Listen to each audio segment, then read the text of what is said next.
तो फिर एक बार गुड आफ्टरनून एवरीवन। जो लोग यहाँ बैठे हुए हैं क्लास में, जो लोग दूर भी बैठे हुए हैं, उनको भी दोपहर का नमस्कार। आपको भी। मैं सोचता हूँ कि आज हम लोग रिवीजन करें क्या पूरा। उत्साह नहीं आया, सुनाई पड़ रहा है। हाँ, इधर से आ रही है आवाज़। मंडे को करेंगे ना। एक बार पहले आपको रिवीजन करवा के फिर रिवीजन कराऊँ मैं, ये ज़्यादा ठीक रहेगा। पूरा एक बार रिवीजन करिएगा। तो मंडे को क्या करेंगे हम लोग, आधा घंटे 20 मिनट में पूरा मॉडर्न इंडिया जो हमने पढ़ा है एक बार साथ साथ एक क्विक रिव्यू कर लेंगे हम लोग। ठीक रहेगा, थोड़ा सा पकड़ बीच बीच में दिखते रहनी चाहिए। इस तरह से पकड़ है। अभी हम लोग बात कर रहे थे कल वाली क्लास में बंगाल विभाजन से जुड़े हुए मुद्दों पर। बंगाल विभाजन के कारण कल आपको बता दिए गए थे। स्वदेशी और बहिष्कार आंदोलन क्या था, ये भी विस्तार से समझा दिया गया था। इस आंदोलन की प्रकृति या स्वरूप क्या था, ये भी आपको एक्सप्लेन कर दिया गया था। और जब जब जरूरत पड़ी तब तब नोट करके हमने बहुत सारे इंफॉर्मेशन भी कल लिखवा दिए हैं। लास्ट में लिखवाया था हमने 11 में बंगाल विभाजन को रद्द कर दिया गया, क्योंकि आंदोलन लगातार चलता रहा तो अंग्रेजों को लगा ये प्रैक्टिकल नहीं है, और अंग्रेजों को भी लगा कि इसमें नुकसान ज़्यादा हो रहा है, विरोध होने में आर्थिक नुकसान। विभाजन को रद्द कर दिया और 12 में अंग्रेजों ने अच्छा और व्यवहारिक कदम उठाया। बिहार और उड़ीसा को अलग कर दिया, यानी बंगला बोलने वाला एक प्रांत। एक्चुअल में होना यही चाहिए था, हिंदी बोलने वाला एक प्रांत, उड़िया बोलने वाला, राधे राधे नील, ठीक है, उड़िया बोल, नहीं बहुत सारा ऐसे वाला आया था, तो हमने कहा कौन क्या लिख दिया, जय हिंद, ठीक है। 57 के विद्रोह को इतिहास में किस नाम से जाना जाता है, एनीवन टिल। कश्यप जी। ये क्या बात हुई, 57 के विद्रोह को 57 के विद्रोह के नाम से जाना जाता है।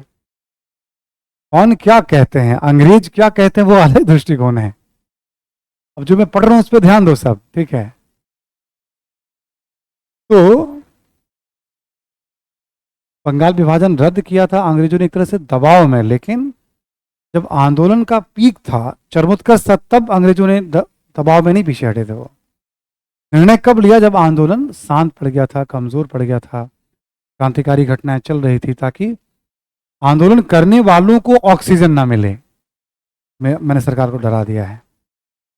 अंग्रेज कभी नहीं चाहते थे ये काम, कि मैंने सरकार को डरा दिया है। कैपिटल चेंज करने की घोषणा 1911 में की गई, उसके पीछे भी एक बड़ा रीजन था। चर्चा पहले से हो रही थी कि कैपिटल चेंज करना है, अलग अलग स्थलों पे, ऐसा नहीं कि एकाएक लिया गया ये निर्णय। ऐसे कलकत्ता पूर्वी तट पे था, राजधानी था 1774 से लेकर 1911 तक। कलकत्ता राजधानी रही है अंग्रेजों की भारत में, इसमें कोई शक नहीं है।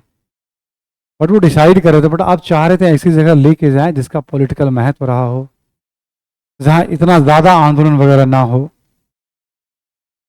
अंग्रेजों ने सोचा नहीं था तब दिल्ली में इतने आंदोलन हुए उनके जाने के बाद भी, ठीक है। दिल्ली जो था आसपास देसी रियासतों से भी घिरा हुआ था, दिल्ली का अपना एक पॉलिटिकल महत्व रहा था। एक क्षेत्रीय महत्व भी होता है, जैसे कैपिटल का अपना। अब कलकत्ता एकदम ईस्ट में पड़ जाता है, कोई समस्या नहीं है, कहीं भी कैपिटल हो सकता है। तुलनात्मक रूप से देखेंगे आप तो दिल्ली रिलेटिवली उत्तर भारत के सेंटर में तो है ही, टू सम एक्सटेंट महाराष्ट्र वगैरह के भी नज़दीक हो जाता है कलकत्ता की तुलना में, ठीक है। तो दिल्ली का अपना जोग्राफिकल महत्व था, थोड़ा राजनीतिक महत्व था, और राजनीतिक कारणों से भी अंग्रेज चेंज करना चाह रहे थे। वहाँ लगातार एजिटेशन चल रहा था। थोड़ी सुरक्षित जगह भी देखना चाह रहे थे जहाँ धरना प्रदर्शन थोड़े कम हो, बट कोई एक कारण नहीं है, ठीक।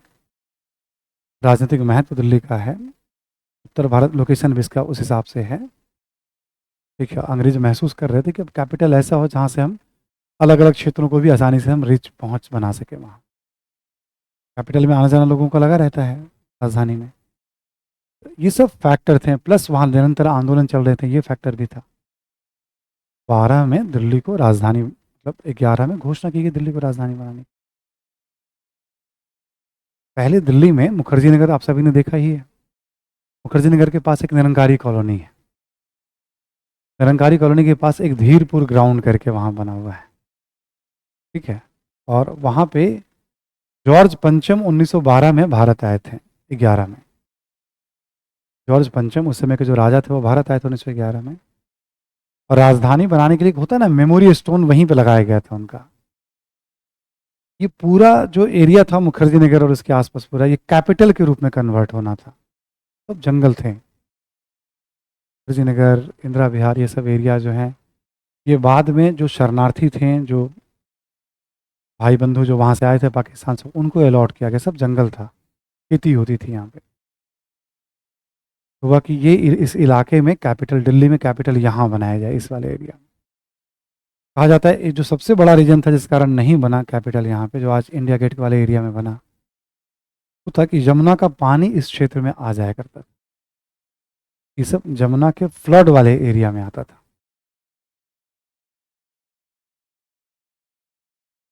ठीक है, ये सब जमुना के फ्लड वाले एरिया में आता था। बड़ा रीजन था, और भी रीजन थे, कैपिटल नहीं हो पाया। तो अंग्रेजों ने तय किया, तो भाई कैपिटल क्यों शिफ्ट किया? ऑब्वियस है, उनका अपना कोई फ़ायदा तो होगा, राजनीतिक महत्व हो, भौगोलिक महत्व हो, आंदोलन से तंग आ गए हों थोड़ा बहुत। और सोच पहले से रहती कि हमें चेंज करना है। ऐसा नहीं था कि एकदम एकाएक तय कर लिया कि हमें बंगाल से जाना है, नहीं।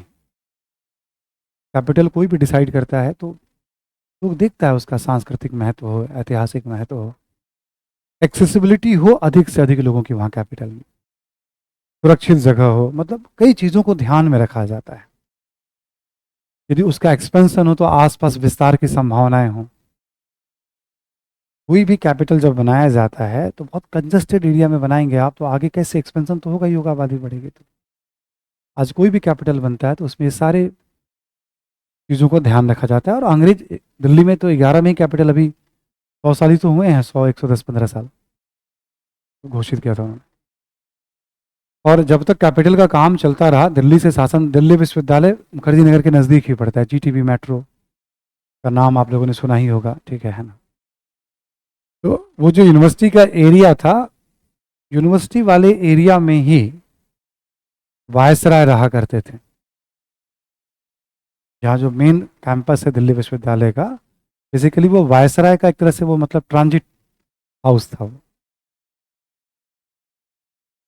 ठीक है, और फिर सारा निर्माण कार्य चलता रहा। फिर जो भी north block, south block, parliament, सब कुछ बनाए गए, राष्ट्रपति भवन। जो प्रेसिडेंट हाउस है वो वायसराय हाउस हुआ करता था। ठीक है, वो वायसराय हाउस हुआ करता, प्रेसिडेंट हाउस है, बनने के बाद वायसराय उसी में रहते थे। ठीक है, जिसमें प्रेसिडेंट रहते हैं। तो कैपिटल चेंज किया गया। अब आंदोलन कमजोर क्यों? नेचर को ठीक से ध्यान में रखिएगा कि नेचर में हमने सारी बातें आपको समझाई थी कल। आंदोलन कोई कमजोर क्यों पड़ जाता है? जन आंदोलन, किसी भी जन आंदोलन कमजोर पड़ने के कुछ रीजन होते हैं। एक, जन आंदोलन को कभी भी लंबे समय तक आप नहीं चला सकते। आंदोलन में दो तरह के लोग होते हैं, एक होते हैं ट्रेंड लोग, समर्पित लोग। ज़्यादातर मान लो कोई पॉलिटिकल पार्टी का मूवमेंट है तो उसमें पता चला कुछ समर्पित लोग हैं। और एक होती है आम पब्लिक। ठीक है, तो आम पब्लिक को लंबे समय तक आप होल्ड करके नहीं रख सकते किसी आंदोलन। 1905 में आंदोलन शुरू हुआ था, 1908 लगभग 2.5 वर्ष से ज़्यादा हो चुके थे। तो 2.5 वर्ष बहुत होता है आम पब्लिक की भागीदारी का। समर्पित कार्यकर्ता, नेता तो दिखा सकते हैं उतनी इच्छा शक्ति, लेकिन आम पब्लिक कभी भी किसी भी मूवमेंट में बहुत लंबे समय तक आप नहीं देखोगे। आप एक वेव आता है, फेज आता है आम पब्लिक का, कार्यकर्ता मोबिलाइज करते रहते हैं उसको।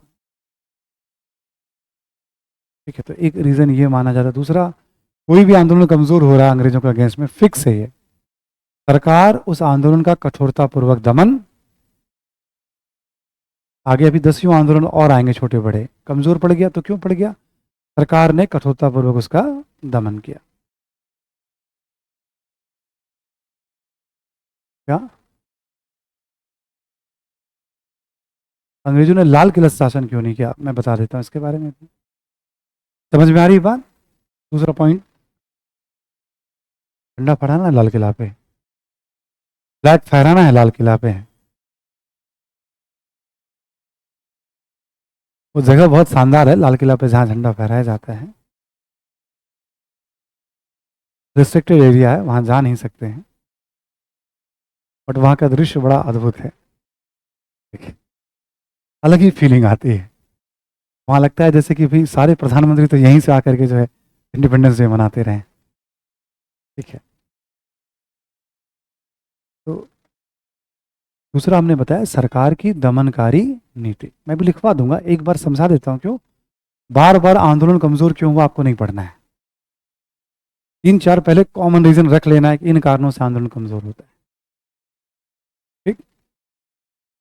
तो दमन कैसे करेगी सरकार, आप देख ही रहे हैं, लाठी चार्ज होता है, पानी का बौछार, तो उस समय तरीका रहा हो, संगठन को बैन कर दिया जाता है, धारा 144 लगा दिया जाता है, राजनीतिक बंदियों को जेल में डाला जाता है, संपत्ति जब्त की जाती है, मुकदमे दायर किए जाते हैं, मतलब ये सब तरीका होता है। ठीक है, ये सब तरीका होता है। क्लियर ना। अंग्रेज वो सारे हथकंडे अपनाते थे जो अपनाए जाते हैं आज भी आंदोलन के। बिहार में जो छात्र आंदोलन चल रहा है उसमें क्या क्या हथकंडे अपनाए गए, लाठीचार्ज किया गया, पानी का बौछार किया गया, गांधी मैदान को प्रतिबंधित क्षेत्र घोषित कर दिया गया, छात्रों पर मुकदमा चलाया गया। ठीक है, अभी फिर कुछ की संपत्ति जब्त कर ली जाएगी, है ना, कुछ पे और मुकदमा लगाया जाएगा। ठीक है, सरकार छात्रों से बचती है अपनी सरकार, क्योंकि छात्रों का करियर होता है, लेकिन कहने के लिए वो सब माफ हो जाएगा, छात्रों में मुकदमा नहीं चलने वाला है जब तक हिंसा का कोई आरोप उस तरह का ना हो। कोई सरकार फाइनली नहीं रखने वाली मुकदमा। तो सरकार ऐसे करती थी, किससे कमजोर हो जाता है, आंदोलन क्यों होने देगी बार बार। दूसरा, आंदोलन को आपस में कैसे लड़ा दिया जाए इनको। तो अंग्रेजों ने शुरू से मुस्लिम लीग को तैयार रखा है इसके लिए। ठीक है, मुस्लिम लीग हो गए जो अंग्रेजों के इशारों पे काम लगभग करेगी, कुछ कुछ एक महीने छोड़ करके बस। थोड़ा थोड़ा समय ऐसा आएगा जब मुस्लिम लीग काम नहीं करेगी, वरना मैक्सिमम टाइम वो तो जानबूझ के आंदोलन के दौरान सांप्रदायिक दंगे भड़काए जाएंगे, उसको गलत रुख दिया जाएगा। तो एक फिक्स होता था, फूट डालो और राज करो। नेताओं को गिरफ्तार करने से क्या होता है, आंदोलन नेतृत्वहीन हो जाएगा, संगठन पे बैन कर दीजिए आप, तो ये सब तरीका होता है, फूट डालो और राज करो। सरकार पे ही कहने के लिए बहुत कुछ होता है, ये सारी बातें किताबों में लिखी रहती है, हर आंदोलन की सफलता में एक पेज में इसको समझाया जाता है। जब भी कोई आंदोलन असफल रहा, अब लिख देंगे सरकार की दमनकारी नीति, फूट डालो राज करो की नीति, जो जो आपको समझ में आता है उसको एक्सप्लेन कर दीजिए आप इसमें। जन आंदोलन लंबे समय तक नहीं जारी रह सकता है, तीन कारण तो फिक्स ही होते हैं। फिर नेतृत्व का संकट, जैसे आपने देखा 1908 तक मैक्सिमम नेताओं को निष्कासित, नेतृत्व का संकट एक रीजन बन गया इसमें। कांग्रेस आपस में लड़ भी जाएगी, नरम दल गरम दल, उसके कारण भी। तो वो स्पेसिफिक कारण अलग होते हैं, जनरल कारण अलग होते हैं। यहाँ लिख लें आप, स्वदेशी आंदोलन के स्वदेशी आंदोलन के कमजोर पड़ने के कारण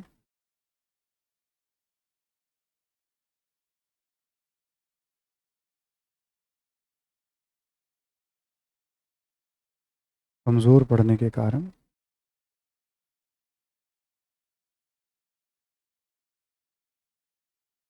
में पॉइंट्स में लिखते चले जाइएगा। एक लिखेंगे आप, सरकार की दमनकारी नीति या कठोर नीति, जैसे करके आपको जो जो लिखना हो इसमें लिख सकते हैं आप।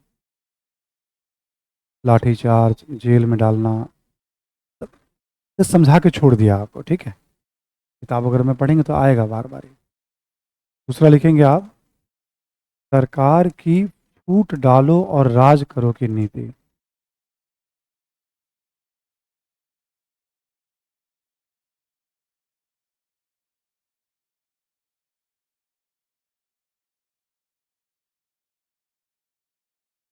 फूट डालो एवं राज करो की नीति।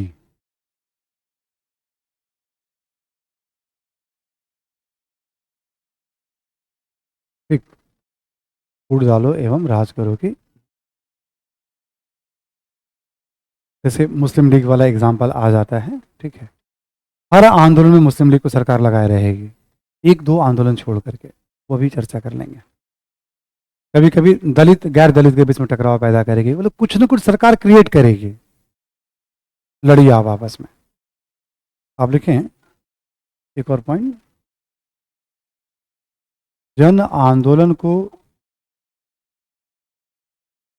निरंतर जारी नहीं रखा जा सकता है।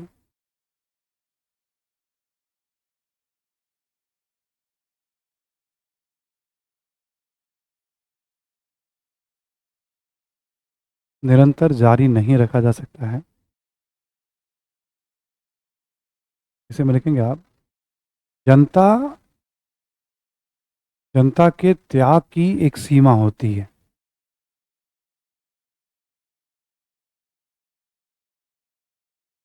जनता के त्याग की एक सीमा होती है। ठीक, ये तीनों कारण मैंने इसलिए लिखा है कि किसी भी असफल क्यों रहा, तो ये तीन कारण हर जगह आप इसको फिट, ये कॉमन रीजन है। अगला लिखें आप, अब स्पेसिफिक स्वदेशी आंदोलन की केवल बात कर रहे हैं, ये भी स्वदेशी पे लागू होगा, दूसरे पे भी लागू होगा। लिखें आप, संगठनात्मक कमजोरी, संगठनात्मक कमजोरी,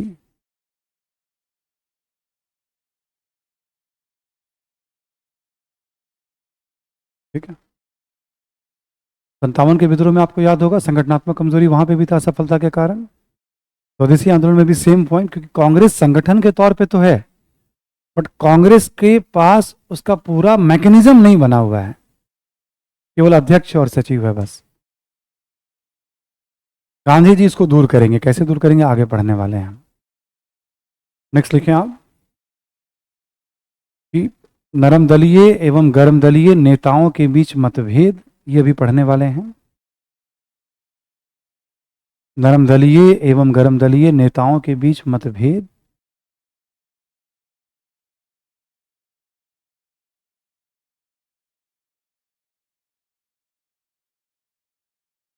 ठीक है, मतभेद है ना, ये अभी जस्ट पढ़ने वाले हैं हम लोग, अभी अगला टॉपिक ही हमारा यही है ना। एक और पॉइंट लिख लें इसमें आप कि नेतृत्व का संकट, जैसे नेतृत्व का संकट जैसे 1908 तक आते आते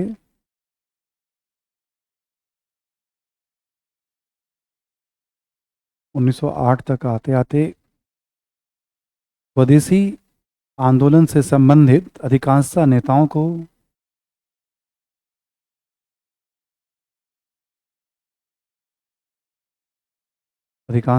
को या तो जेल में डाला गया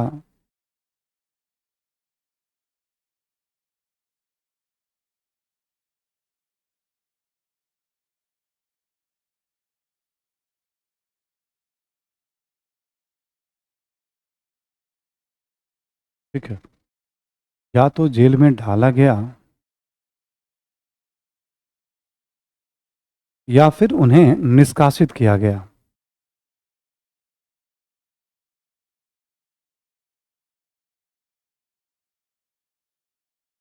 कितने बड़े नेता थे। बंगाल से 1908 में 9 नेताओं को निष्कासित किया गया। 1908 में लाजपत राय अजीत सिंह को पंजाब से, तिलक को बर्मा के मांडले जेल, अरविंद घोष ने राजनीति से संन्यास ले लिया। यानी एकदम से वैक्यूम क्रिएट, क्योंकि नेता ही इस आंदोलन को ऊर्जा दे रहे थे। उनका एक व्यक्तित्व था, उनके कृत्य थे, लोग उनसे प्रभावित बहुत थे। एक होता ना संगठन बांध के रखे, संगठन की कहीं भूमिका इस आंदोलन में नहीं थी, नेताओं ने इस आंदोलन को संगठित रखा था। ठीक है, तो स्वदेशी आंदोलन क्यों कमजोर पड़ गया? कमजोर पड़ने के बाद अब हम क्या देखेंगे? कमजोर पड़ने के बाद नरमदलीय नेताओं को सरकार अधिक महत्व नहीं देगी, गरमदलीय धारा वैसे कमजोर पड़ जाएगी। जो राष्ट्रीय आंदोलन लगातार आगे बढ़ रहा था उसमें ठहराव सा आ जाएगा, निराशा आ जाएगी, कांग्रेस की वैल्यू कम हो जाएगी, सांप्रदायिकता बढ़ेगा, सरकार का आत्मविश्वास ज्यादा बढ़ेगा। हमने कमजोर कर दिया ना आंदोलन को, इमीडिएट ये सब नुकसान होंगे। लॉन्ग टर्म में क्या होंगे? भारतीय नेता सबक ले लेंगे, कुछ भी हो जाए आपस में विभाजित नहीं होना, लड़ना नहीं। आगे जब जब अंग्रेज कोशिश करेंगे, भारतीय नेता कहीं ना कहीं इस बात को समझते हुए एकता को बनाए रखने में सफल वो दिखेंगे हम लोग अभी। इसके बाद लिखिए, आप शीर्षक दे दें, लिखिए नरम एवं गर्म दल के बीच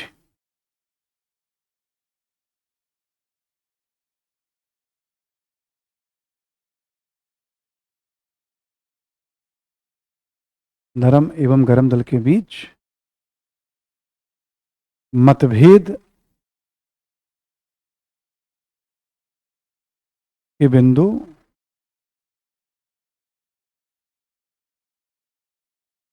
इसको ऐसे करें, नरम एवं गर्म दल के बीच अंतर अंतर एवं मतभेद के बिंदु, शीर्षक ऐसे दीजिए, नरम एवं गर्म दल के बीच डिफरेंसेस, अंतर एवं मतभेद के बिंदु। ठीक है, बहुत कुछ आप इसमें जानते हैं, फिर भी एक बार हम लोग इसको भी लिख लेते हैं।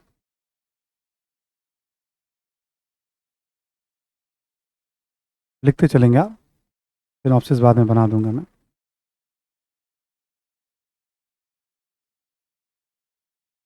लिखें,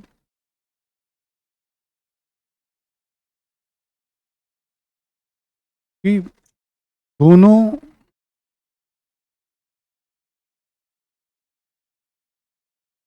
दोनों गुटों के नेताओं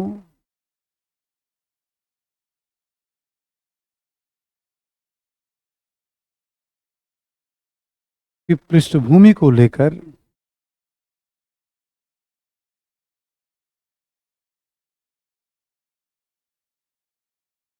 एक अंतर देख सकते हैं।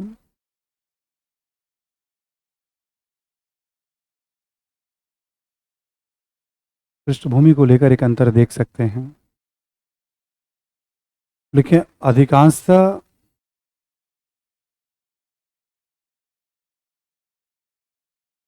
अधिकांशतः उदारवादी नेताओं की शिक्षा, उदारवादी नेताओं की शिक्षा, नरमदलीय के लिए शब्द यूज कर रहे हैं, शिक्षा ब्रिटेन में हुई थी, शिक्षा ब्रिटेन में हुई थी और पाश्चात्य संस्कृति का इन पर अधिक प्रभाव था, और पाश्चात्य संस्कृति का इन पर अधिक प्रभाव था।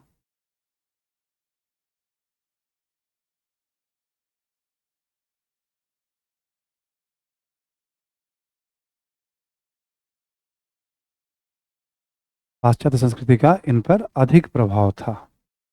ठीक है, इसी में लिखेंगे, दूसरी तरफ अधिकांशतः उग्र राष्ट्रवादी नेताओं की शिक्षा भारत में हुई थी,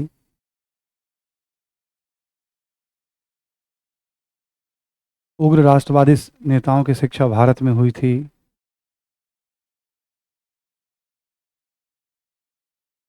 नेताओं की शिक्षा भारत में हुई थी, और भारतीय संस्कृति का इन पर गहरा प्रभाव था।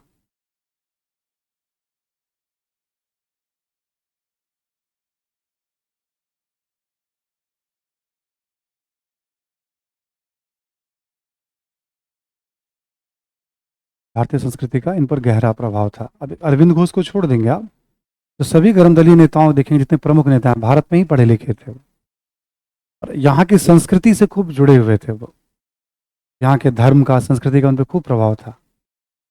नौरोजी, मेहता, गोखले, जितने भी नेता हैं ये सब ब्रिटेन से पढ़ के आए, अध्ययन या जीवन इनका ब्रिटेन में ज़्यादा बीत रहा था, और वो पश्चिमी संस्कृति से ज़्यादा आकर्षित थे वो लोग। दोनों में जब आप अंतर देखेंगे और मतभेद देखेंगे तो दोनों की बैकग्राउंड का भी एक रोल आ जाता है, इनका पृष्ठभूमि क्या है और इनका पृष्ठभूमि क्या है। ठीक है, अगला पॉइंट लिखें, देखिए सैद्धांतिक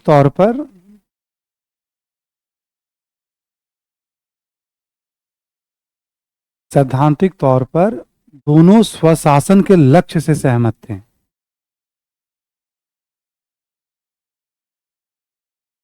दोनों स्वशासन के लक्ष्य से सहमत थे।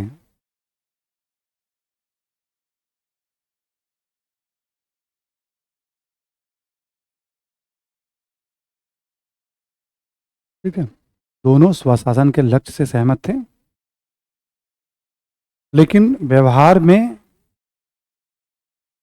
गर्म दलीय नेता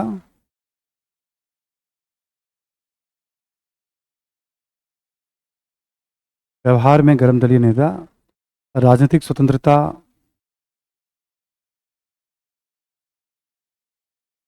के मुद्दे को भी उठाते थे। राजनीतिक स्वतंत्रता के मुद्दे को भी उठाते थे।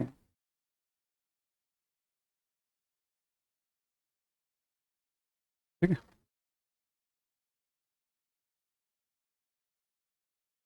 मुद्दे को भी। 1905 में कांग्रेस का अधिवेशन याद है सभी को, कहाँ हुआ था? बनारस में। प्रस्ताव क्या पारित हुआ? स्वशासन। वहां नरम दलीय गर्म दलीय दोनों ने कहा स्वशासन लक्ष्य हमारा। 1906 में स्वशासन या स्वराज, दोनों का कॉमन, दोनों का लक्ष्य स्वशासन है, बट व्यक्तिगत हैसियत से तिलक, अरविंद घोष कहते थे नहीं, राजनीतिक स्वतंत्रता चाहिए हमें। यानी पॉलिटिकल गोल को लेकर के ये ज्यादा मुखर और अस्पष्ट थे नरम दलियों की तुलना में। अरविंद घोष ने कहा था राजनीतिक स्वतंत्रता किसी भी राष्ट्र की प्राण एवं वायु है, उसके बिना तो फिर उस राष्ट्र का विकास ही नहीं हो सकता। मतलब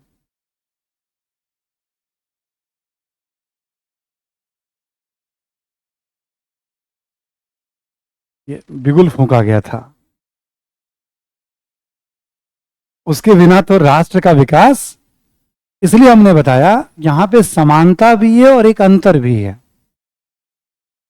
जैसे अरविंद घोष, तिलक के विचार आप यहां पे कोट कर सकते हैं। जैसे ये लोग व्यक्तिगत हैसियत से कई बार राजनीतिक स्वतंत्रता की बात करते थे, नहीं आजादी चाहिए हमें। नेक्स्ट लिखें। देखिए, भारतीय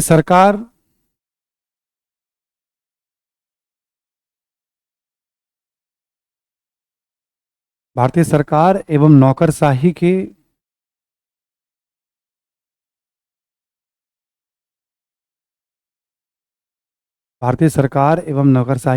दोनों आलोचक थे। भारतीय सरकार एवं नौकरशाही के दोनों आलोचक थे। ठीक है, एवं नौकरशाही के दोनों आलोचक थे।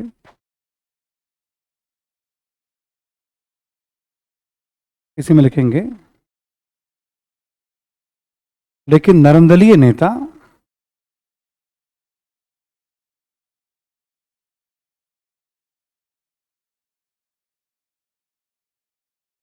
भारत में आधुनिकीकरण के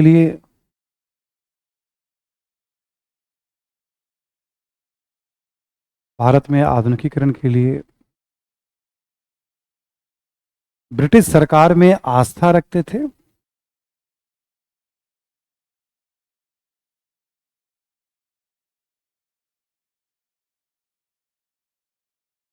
आधुनिकीकरण के लिए ब्रिटिश सरकार में आस्था रखते थे।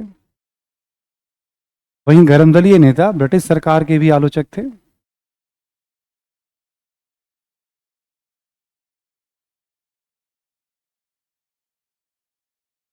गर्मदलीय नेता ब्रिटिश सरकार के भी आलोचक थे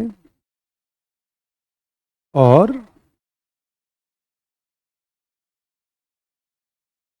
आधुनिकीकरण के लिए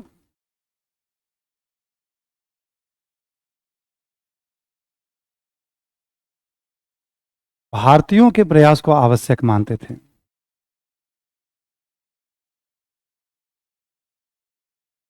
आधुनिकीकरण के लिए भारतीयों के प्रयास को आवश्यक मानते थे।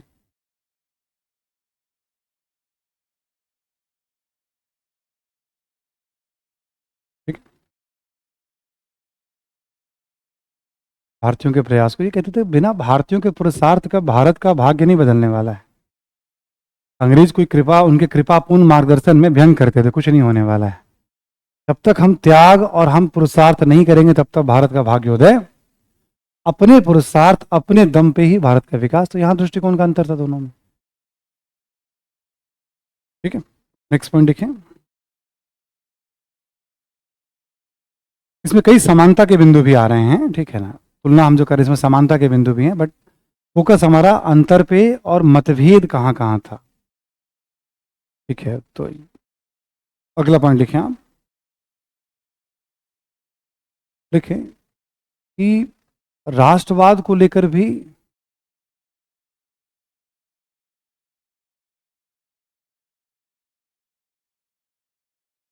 दोनों के नजरिए में अंतर था।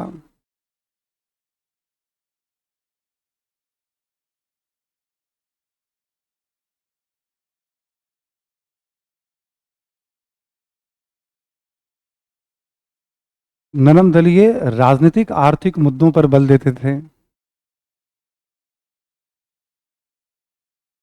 नरम दलीय राजनीतिक आर्थिक मुद्दों पर बल देते थे।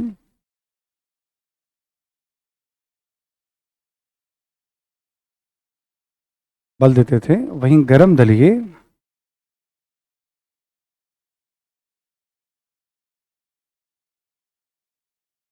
गरम दलीय इसके साथ साथ सांस्कृतिक मुद्दों पर भी।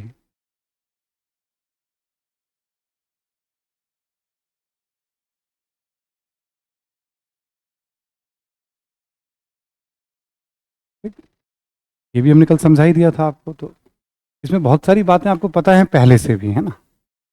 कुछ कुछ नई बातें इसमें आ जाएंगी, तो एक पूरी चार्ट बन जाएगा क्या दृष्टिकोण है दोनों का। ठीक है, इसमें लिखें आप अगला। नरम दलियों की राजनीति अंशकालिक थी, पार्ट टाइम।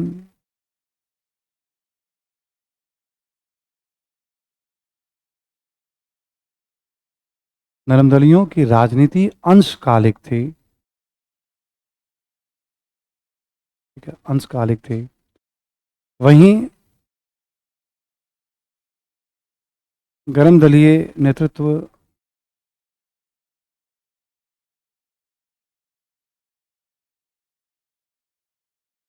पूर्ण रूपेण या पूरी तरह से राजनीतिक गतिविधियों में लीन थे। राजनीतिक गतिविधियों में लीन थे।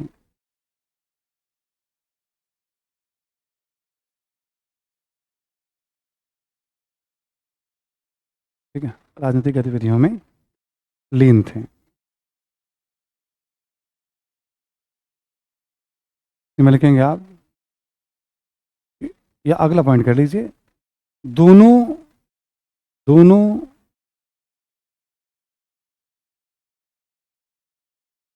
दोनों लोकतांत्रिक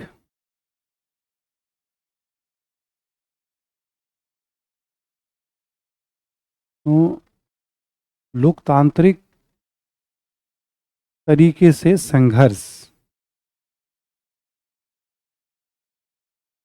में आस्था रखते थे।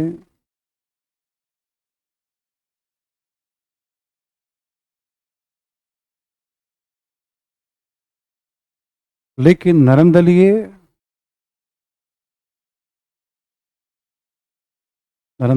प्रार्थना एवं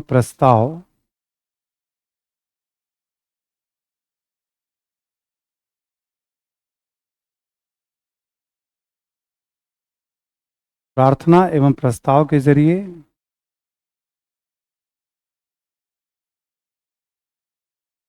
सरकार पर दबाव बनाना चाहते थे।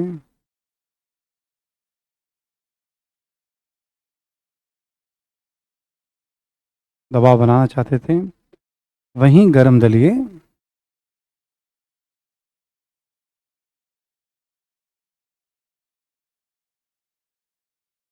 दबाव बनाना चाहते थे।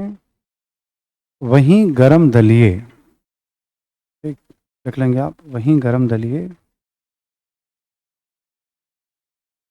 धरना प्रदर्शन हड़ताल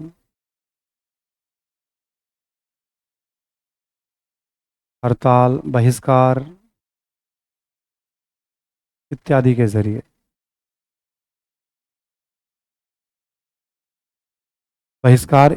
जरिए ये दोनों की कार्यशैली हो गई। दोनों की कार्यशैली में अंतर था, दोनों लोकतांत्रिक थे। जैसे गर्मदलीय कभी कभी खुल के हिंसा की भी बात कर देते थे। अरविंद घोष से पूछा गया कि आप क्या हिंसात्मक तरीके का समर्थन करते हैं? अरविंद घोष का उत्तर थोड़ा सा डिप्लोमेटिक था, इमोशनल था, कि कोई दुश्मन माँ के गले पे तलवार रख दे, फिर उसके बेटे से पूछे कि माँ को कैसे बचाओगे। अब तो परिस्थितियों पर निर्भर करता है, उस बेटे पर निर्भर करता है कि माँ को कैसे बचाता है। अरविंद घोष से पूछा गया था हिंसा को लेकर के, इस संदर्भ में तो उनसे पूछा गया था सवाल, हिंसात्मक तरीके में आप कितना यकीन रखते हैं? कुछ ऐसी परिस्थितियां थी उनके सामने, तो उन्होंने ऐसा कहा था कि देखो, भारत माँ के गले पे अंग्रेजों ने एक तरह से तलवार रखा हुआ है, तो भारत माँ के बेटों पे निर्भर करता है कि भारत माँ की वो रक्षा कैसे करेंगे। पत्र उन्होंने हाँ या ना में नहीं दिया,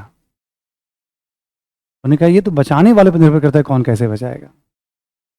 ऐसे ही तिलक से पूछा गया था एक बार, किसी पत्रकार ने पूछा था कभी किसी अवसर पे कि आप संघर्ष के किस तरीके में आप आस्था रखते हैं? बोले कि हमारे आस्था रखने से कुछ नहीं होता है, तो सरकार पर निर्भर करता है। उनका कहना था कि सरकार यदि नरमदलीय आंदोलन को सम्मान देगी तो लोग क्यों उग्र तरीका अपनाएंगे, और सम्मान नहीं देगी तो लोग उग्र तरीका अपनाएंगे। समझ में आ रही बात? ऐसे इस तरह से इनके कथन है, स्टेटमेंट है, जो ये बताते हैं कि भाई क्या दृष्टिकोण था इनका। ठीक है, कार्यशैली की बात हो गई। अगला पॉइंट लिखें तो आप देखोगे यहाँ पे, जैसे ना नरम दल के बारे में हमने शुरू में बताया था आपको ना, कैसे नरम दल के नेता पे आ जाए सवाल, यहाँ से भी नरम दलीय नेताओं का बहुत सारा दृष्टिकोण आपके सामने आ जाएगा। गरम दलीय नेताओं के बारे में हमने बताया था कि भाई वो सारी बातें, बट यहाँ से भी बहुत सारे पॉइंट उनके आ जाएंगे।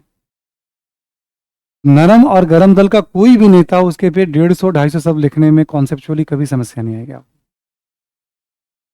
कब आएगी? जब आपको याद नहीं होगा क्लास नोट्स। याद होगा तो समस्या नहीं आएगी। ठीक, अभी आज सुबह मॉर्निंग वाले बैच में बच्चे पढ़ रहे हैं, उसमें भी एक बार हम जस्ट ऐसे ही बच्चों से बातचीत की वहाँ, मुझे ऐसा लगा कि कुछ बच्चों को छोड़ करके बच्चे रिवीजन पे ध्यान नहीं देते, कुछ ही बच्चे थे वहाँ। तो मुझे लग रहा था कि पहला दूसरा बैच है तो शायद रिवीजन को उन्होंने इग्नोर कर दिया है, या जो भी रीज़न हो, मतलब ठीक है। तो अब लगभग उनके क्लासेस 12-14 महीने हो गए हैं। ये अच्छी बात नहीं होती है, समय कभी भी लेट नहीं होता है। हो गए तो हो गए 12-14 महीने, जब से जागो तब से सवाल है। क्योंकि मुझे लगता है 10-20% बच्चे ही ऐसे होंगे उसमें जो चीज़ों को ठीक से मैनेज कर रहे होंगे, बाकी ऐसा लग रहा था कि नहीं जो चल रहा है चलने दो वाली बात है। थोड़ा पुश करके थोड़ा उन्हें उसमें से भी 10-20% बच्चों को निकाला जा सकता है कि नहीं आप टाइम खर्च करो तो पूरा ठीक से यूज करो उसका। और आप तो शुरू से एक ही बात सुन रहे हैं हमसे कि सब कुछ हो जाए, नहीं भी लिखो तो चलेगा, याद करना मत बंद करना, और घर पे 2 पेज लिखना बंद मत करना, 1 पेज। बिना टेस्ट सीरीज की भी नौकरी मिल सकती है। आपको लगेगा सर क्या कह रहे हैं, देखो यार बिजनेस में क्या होता है ना, बिजनेस की ना मार्केटिंग की जाती है। हम सब प्रोडक्ट हैं, मैं भी प्रोडक्ट हूँ, आप भी प्रोडक्ट हैं। हमारे पास आप समझ लीजिए बहुत सारे पब्लिकेशन वाले भी आते रहते हैं, सबके पास जाते हैं, मेरे पास भी आते हैं कि कोई किताब आप रिकमेंड कीजिए। ठीक है, बहुत सारे वो स्पेसिमेन वगैरह भी दे जाते हैं, पढ़िए। कुछ कुछ मैं पढ़ के देखता भी हूँ, पहले बहुत अच्छा भी नहीं लगता मुझे, पढ़ भी नहीं पाता हूँ बहुत। एक बात ना एकदम कन्विंस होना बहुत ज़रूरी है कि ये आपके काम की चीज़ है, वरना मेरे मुंह से तो कोई बुलवा ही नहीं सकता कि आप कह दो। ठीक, कुछ भी कर ले कोई, मतलब मैं जब तक कन्विंस नहीं होगा ये आप, मैं कन्विंस हो जाऊंगा तभी कुछ कहूँगा। कह नहीं सकता कि नहीं नहीं ये किताब पढ़िए आप, ऐसे कर लीजिए आप, ये देख लीजिए आप। ठीक है, तो बहुत से लोग मिलते रहते हैं, तो बहुत सारी चीज़ें होती हैं पढ़ने के लिए, बट हमने देखा है कि समय बदला है, जब सोशल मीडिया का ज़माना आया है तो बहुत सारे बच्चे ग्लैमर वगैरह के प्रभाव में भी तैयारी करने के लिए, तैयारी करना ऐसा लगता है नॉर्मल सी बात है, चलते हैं ना हम भी कर लेंगे तैयारी। कि उन बच्चों को भी थोड़ा मैं कहना चाह रहा हूँ, अच्छी बात है, आप सोचने में बुराई नहीं है, उत्साह रखने में बुराई है, बट थोड़ी गंभीरता का भी एहसास करिएगा, क्योंकि इसके सिलेबस बहुत लेंदी है, टाइम टेकिंग है। कोई रील्स वगैरह देख करके, किसी का फोटो देख करके कोई कलेक्टर ऐसे जाता है, गाड़ी से उतरता है, पता नहीं उसके पहले उसने कितना एफर्ट डाला होगा, एसपी का आवाज़ ऐसा होता है। ठीक है, थोड़ा अपने बारे में भी आकलन करके चलना है कि हम मेहनत करेंगे। ठीक है, तो रील्स वाला इम्पैक्ट नहीं होना चाहिए एकदम से जब चल रही हैं। फिर इस सीरीज़ का बहुत फ़ायदा है, बट एक तरह से ना बना दिया कि टेस्ट सीरीज के बिना किसी भी चीज़ में आप मैकेनिकल हो जाएंगे तो आपका नहीं होगा। राइटिंग नहीं कर रहे हो, तुम टेस्ट सीरीज नहीं करते हो, तुमने इतना टेस्ट नहीं लगाया। एक ग्रुप ऑफ थॉट है, वो तरीका भी ठीक है। ठीक है, एक ये भी तरीका है कि नहीं हम लिख के समझ रहे हैं और एग्जाम के पहले थोड़ा स्पीड के लिए हमें कुछ राइटिंग कर लेनी चाहिए, ताकि डायरेक्शन के लिए और स्पीड के लिए। ऐसा नहीं कि मैं उसके अगेंस्ट में हूँ, पर जितना अति कर दिया गया वो भी ठीक नहीं है। एनसीईआरटी की जितनी भूमिका उससे बढ़ा चढ़ाकर उसे पेश कर दिया जाता है, और छोटी और कम भूमिका इस तैयारी में। बट एनसीईआरटी तुम क्या किए फिर, तुम ऐसे होता है। अरे भाई 12वीं पास करके आए तो कुछ तो पढ़ के आए हैं हम।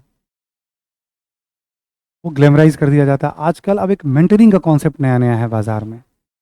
प्लांट करके बड़े बड़े बिना मेंटरिंग के आप कैसे कर पाएंगे। हम लोग क्या करते रहते हैं क्लास में, इतना बताने के बाद भी। तो आपको क्या लगता है, आप कोई रोज कहेगा कि आप एक क्वेश्चन पढ़ के आओ और आप लिखो। ऐसे धक्का मार के एग्जाम थोड़ी होने वाला है। एक तो अंदर से आना चाहिए।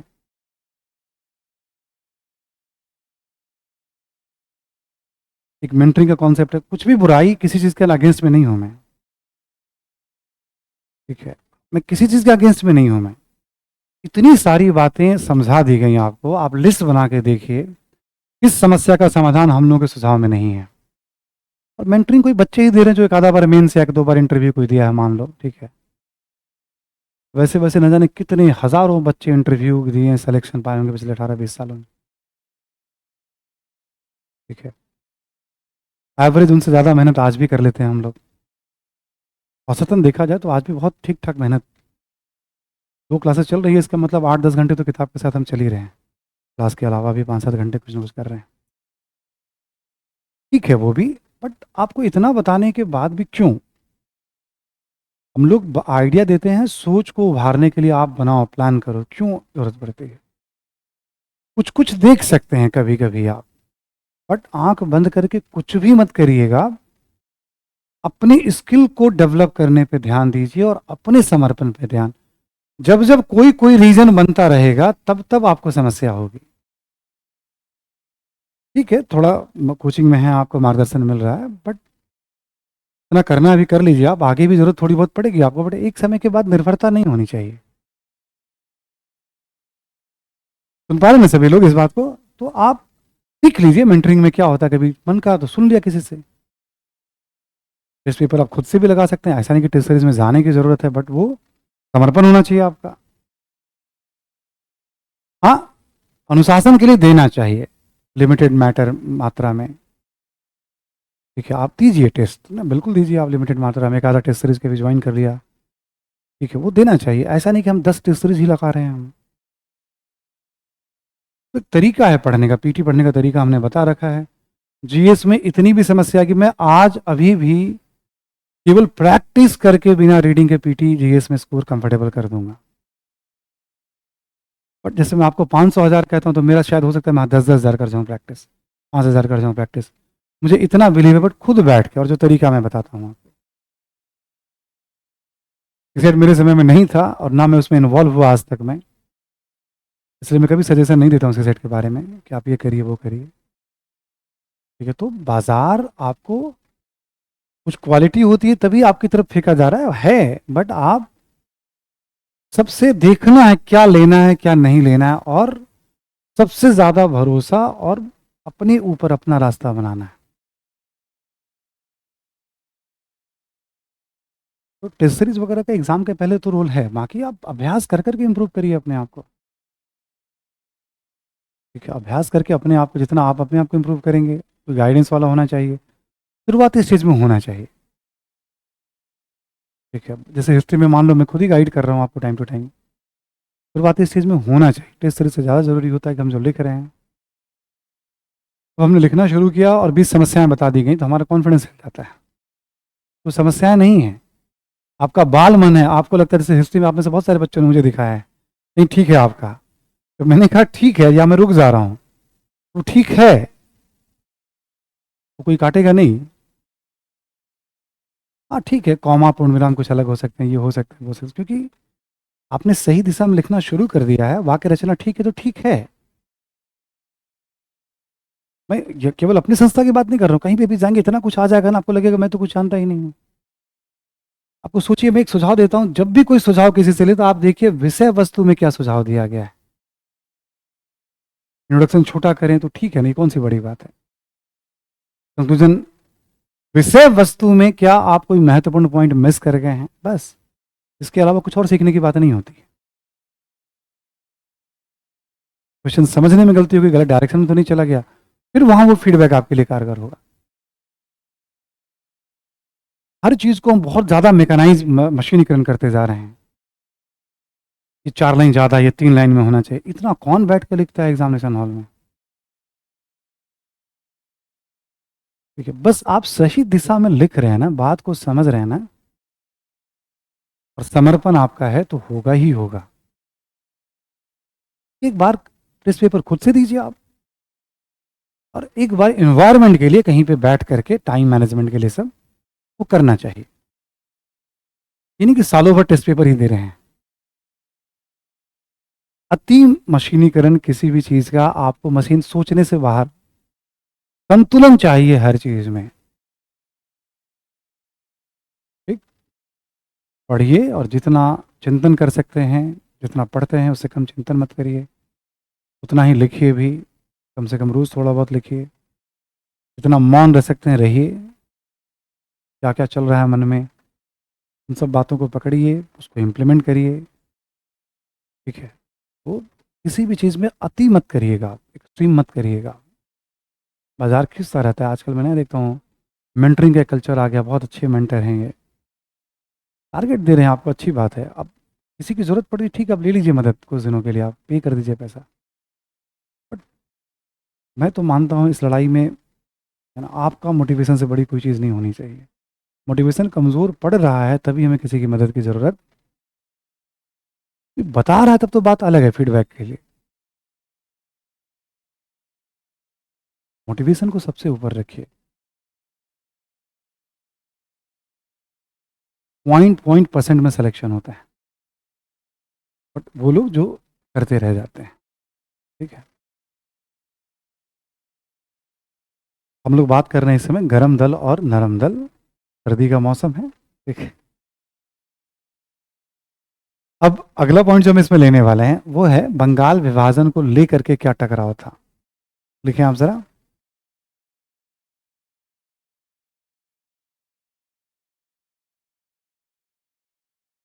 इसमें लिखें आप बंगाल विभाजन को लेकर कि बंगाल विभाजन के विरुद्ध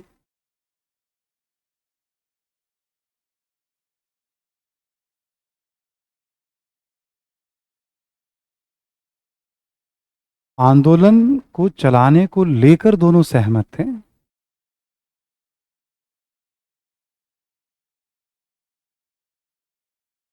आंदोलन के चलाने को लेकर दोनों सहमत थे।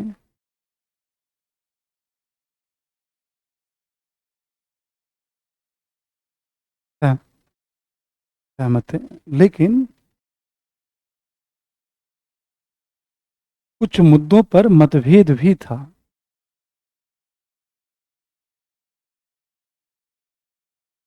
कुछ मुद्दों पर मतभेद भी था, जैसे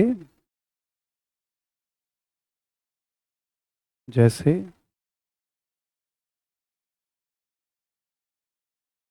जैसे नरमदलीय, जैसे नरमदलीय नेतृत्व, नरमदलीय नेतृत्व आंदोलन को केवल ब्रिटिश वस्तुओं के बहिष्कार,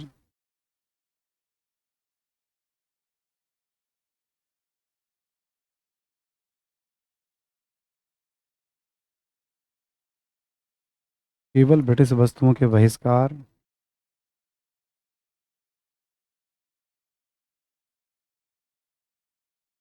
केवल ब्रिटिश वस्तुओं के बहिष्कार, ठीक है, बहिष्कार तक तथा बहिष्कार तक तथा बंगाल तक सीमित रखना चाहते थे।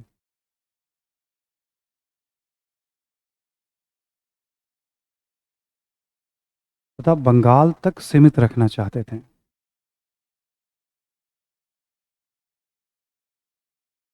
ठीक है, बंगाल तक सीमित रखना चाहते थे। लिखें, गर्मदलीय नेतृत्व, गर्मदलीय नेतृत्व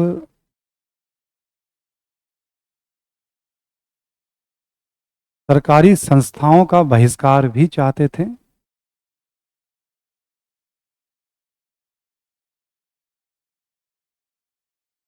सरकारी संस्थाओं का बहिष्कार भी चाहते थे।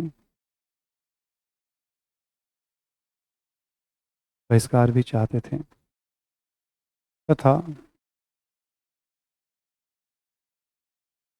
संस्थाओं का बहिष्कार भी चाहते थे तथा अखिल भारतीय स्तर पर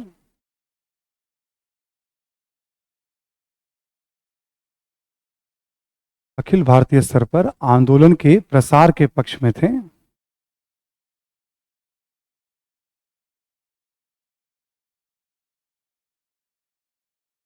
अखिल भारतीय स्तर पर आंदोलन के प्रसार के पक्ष में थे।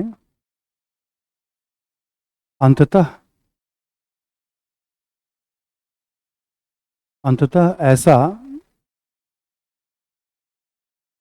अंततः ऐसा हुआ भी, या ऐसा ही हुआ।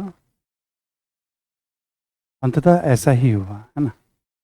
जो गर्मदलीय चाहते थे वही हुआ। सरकारी संस्थाओं का भी बहिष्कार किया गया और अखिल भारतीय स्तर पर आंदोलन का प्रसार। एक ही मतभेद का बड़ा बिंदु था इस समय।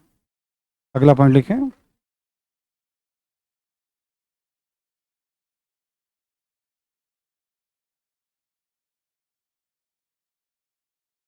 मैं बता देता हूं, ठीक है। नेक्स्ट पॉइंट लिखें। लिखें कि दोनों के बीच कांग्रेस के अध्यक्ष पद को लेकर भी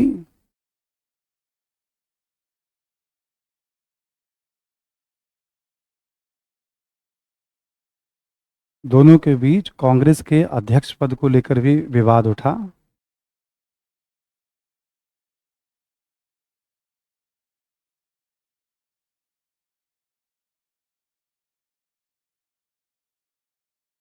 ठीक, अध्यक्ष पद को लेकर भी विवाद उठा। लिखें, 1906 के अधिवेशन में, तो 6 के अधिवेशन में गर्मदलीय, 6 के अधिवेशन में गर्मदलीय तिलक को अध्यक्ष बनाना चाहते थे।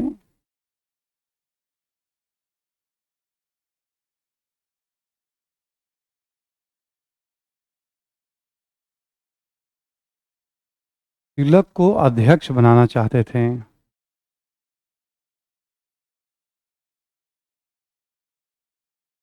वहीं नरमदलीय नेताओं ने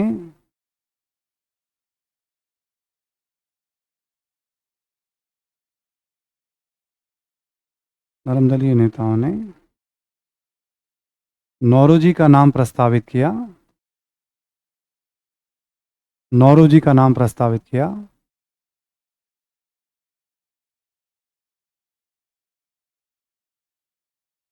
नौरोजी के सम्मान के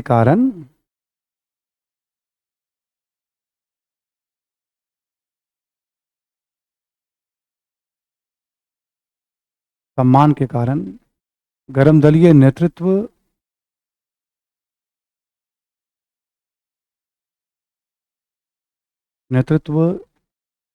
चुनाव से पीछे हट गया।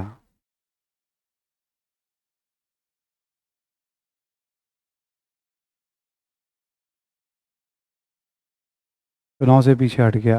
हालांकि गर्मदलीय नेताओं के दबाव में गर्मदलीय नेताओं के दबाव में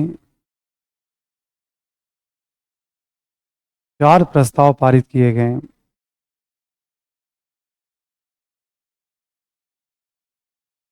नेताओं के दबाव में 4 प्रस्ताव पारित किए गए।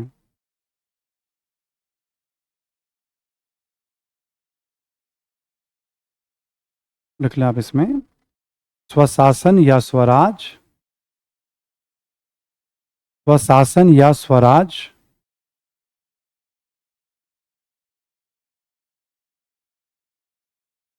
कॉमा देकर के लिखें आप, राष्ट्रीय शिक्षा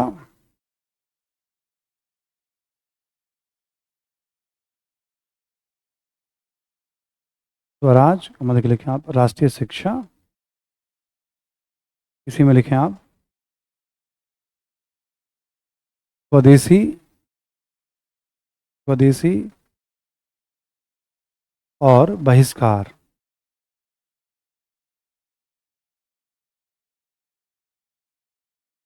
ठीक है, कहानी कुछ ऐसी थी कि तिलक को अध्यक्ष बनाने पे तुले हुए थे ये सब।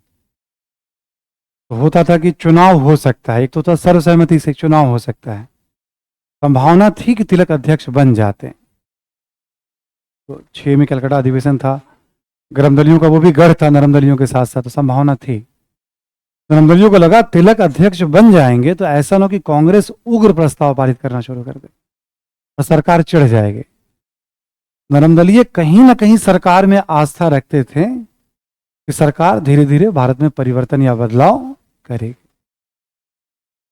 ठीक है, उन लोगों ने क्या किया, दादा भाई नौरोजी को रिक्वेस्ट किया, लंदन से वो भारत आते हैं और उनका नाम प्रस्तावित। तो नौरोजी का इतना सम्मान था कि फिर किसी ने अध्यक्ष पद पर दावा। तो गर्मदलीय नेताओं ने कहा भाई ये 4 प्रस्ताव पारित होंगे, हमारा लक्ष्य होगा क्लियर होना चाहिए स्वशासन, फिर से बताया उन्होंने स्वशासन, राष्ट्रीय स्तर पे हम वैकल्पिक शिक्षा के लिए काम करेंगे, हम स्वदेशी पे बल देंगे हम, और ब्रिटिश वस्तुओं का सरकारी संस्थाओं का बहिष्कार। अध्यक्ष न होते हुए भी कांग्रेस से वो प्रस्ताव पारित करा लिए जो नरम दलीय नहीं चाहते थे अखिल भारतीय स्तर पर। अब यही सवाल था कि बंगाल में क्यों रखना चाहते थे, एक सीमा से अधिक वो सरकार को चुनौती देना नहीं चाहते थे। उन्हें लगता था सरकार भारत के हक में सोचती है, ब्रिटिश सरकार भारत में कुछ ना कुछ बदलाव। हालांकि यहाँ पे वो गलत थे, यहाँ पे उनकी सोच उतनी दुरुस्त नहीं थी, बट हर व्यक्ति का अपना सोचने का तरीका है, उनका अपना तरीका था। ठीक है, यही कारण था कि वो केवल ब्रिटिश वस्तुओं का बहिष्कार और बंगाल तक सीमित रखना। ये विवाद आगे बढ़ा, सेटल नहीं हुआ। अगला पॉइंट लिखें आप, 1907 में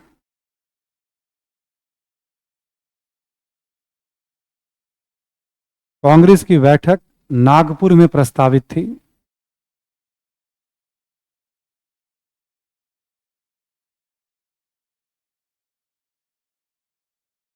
नागपुर में प्रस्तावित थी,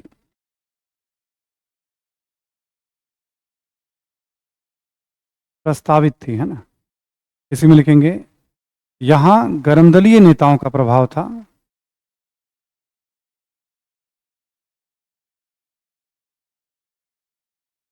यहां गर्मदलीय नेताओं का प्रभाव था।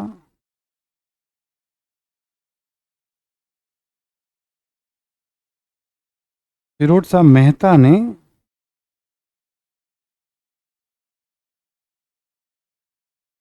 फिरोज शाह मेहता ने बैठक स्थल को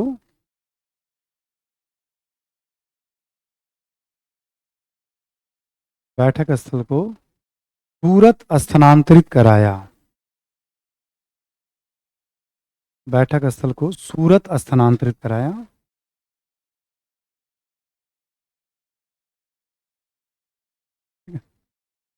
बैठक स्थल को सूरत स्थानांतरित कराया, ट्रांसफर कराया फिरोज शाह मेहता ने। ठीक है, लिखें गरम दलिए लाजपत राय को अध्यक्ष बनाना चाहते थे।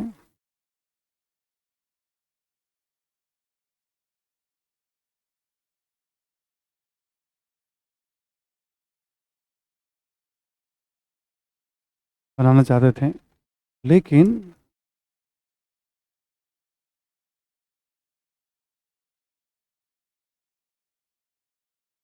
लेकिन लिखेंगे आप, लेकिन रास बिहारी घोष ये नरम दलीय नेता थे।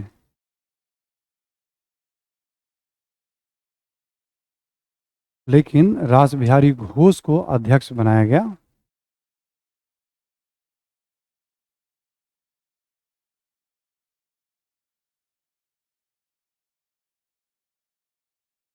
लेकिन रास बिहारी घोष को अध्यक्ष बनाया गया। ठीक है, ये नरमदलीय नेता थे, है ना। एक लाइन और लिख लें इसी में आप।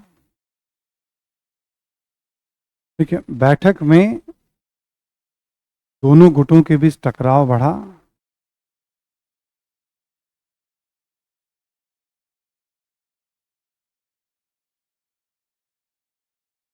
दोनों गुटों के बीच टकराव बढ़ा और इसी के साथ 1907 में, इसी के साथ 1907 में कांग्रेस का विभाजन हुआ।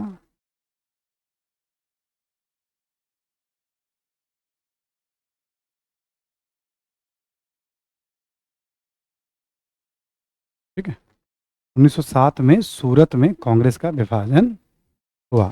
ठीक है, ये वाले पॉइंट्स हमें तो, अब जैसे सूरत में कांग्रेस का विभाजन क्यों हुआ, तो पीछे की सारी घटनाएं, नरमदलीय और गमदलियों के बीच समानता और अंतर के बिंदुओं को बताएं, तब भी आप बता देंगे। दोनों के बीच अंतर पूछा जाए, मतभेद पूछा जाए, तब भी आप बता देंगे, है ना। तो ये मेंस के पॉइंट ऑफ व्यू से तो खैर बहुत ही इंपॉर्टेंट है जो मैंने लिखा है आपको, नरम गरम दल के बीच सारी बात। आपको याद होगा मैंने लिखवाया था स्वदेशी आंदोलन क्यों कमजोर पड़ गया, उसका एक रीजन दिया था हमने, कांग्रेस में विभाजन 1907 में हुआ। विभाजन से ऑब्वियस है सरकार को बहाना मिल गया, गर्मदलीय नेताओं को लेकर सरकार अधिक, ठीक है, कठोर हो गई। गर्मदलीय तो वैसे भी चाहते थे ना कि हंगामा ना हो ज्यादा, इनको ये पता था कि सरकार बहुत जल्दी संवैधानिक सुधार करने वाली है, हम ज्यादा उग्र होंगे तो सरकार से हम बड़ी उम्मीद लगाए बैठे हैं कि सरकार कुछ हमें देगी। जब 1909 का अधिनियम आने वाला था, चर्चा चल रही थी, प्रोसेस जारी था, सरकार ने 6 में ही कह दिया था कि बहुत जल्दी हम संवैधानिक सुधार करने वाले हैं, जब आंदोलन चल रहा था। यानी जो जो सरकार के साथ है वो आंदोलन से हट जाएं। सरकार कहा था ना फूट डालो और राज करो, ये उसका एक उदाहरण था। सरकार ने घोषणा करके आपस में लड़ा करके आंदोलन को कमजोर, ठीक है। ये हो गया आपका 1907 में कांग्रेस का विभाजन। इसके बाद हम लोग पढ़ने वाले हैं, अगला टॉपिक है हमारा क्रांतिकारी राष्ट्रवाद। लिखें, शीर्षक दीजिए।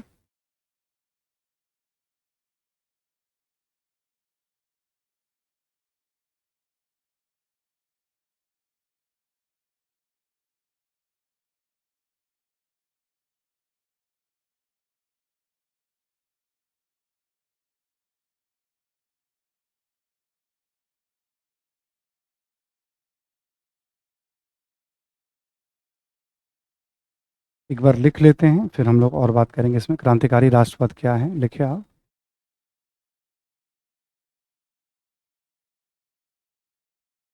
देखिए, राष्ट्रीय चेतना से युक्त,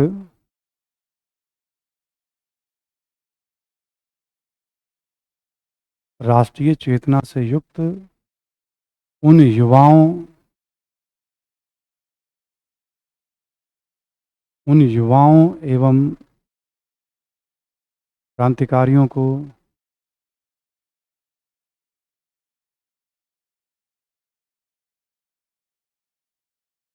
क्रांतिकारियों को राष्ट्रवादी कहा गया है।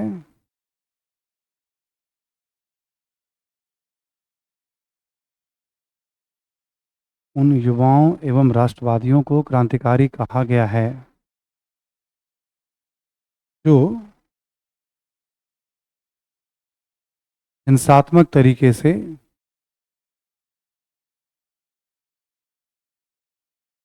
जो हिंसात्मक तरीके से अंग्रेजों को भारत से बाहर निकालना चाहते थे।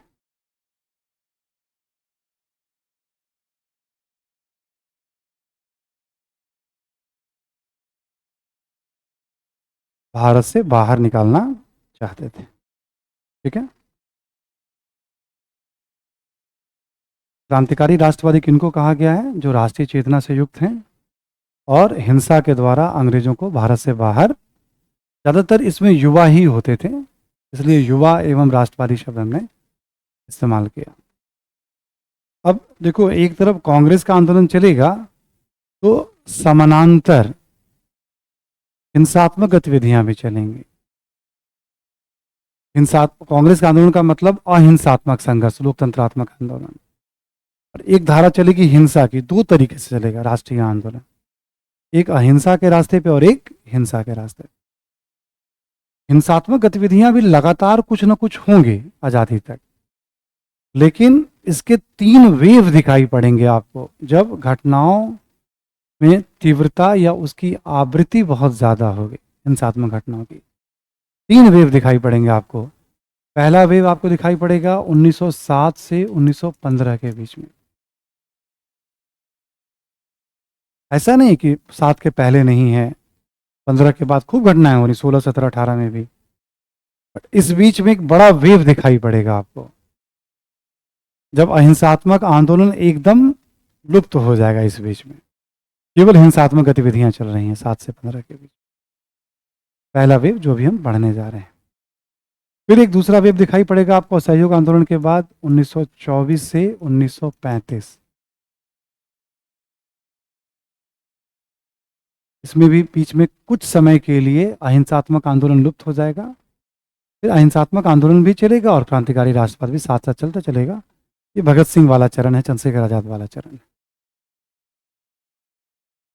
एक तीसरा वेव हमें दिखाई पड़ेगा 1942 से 1947।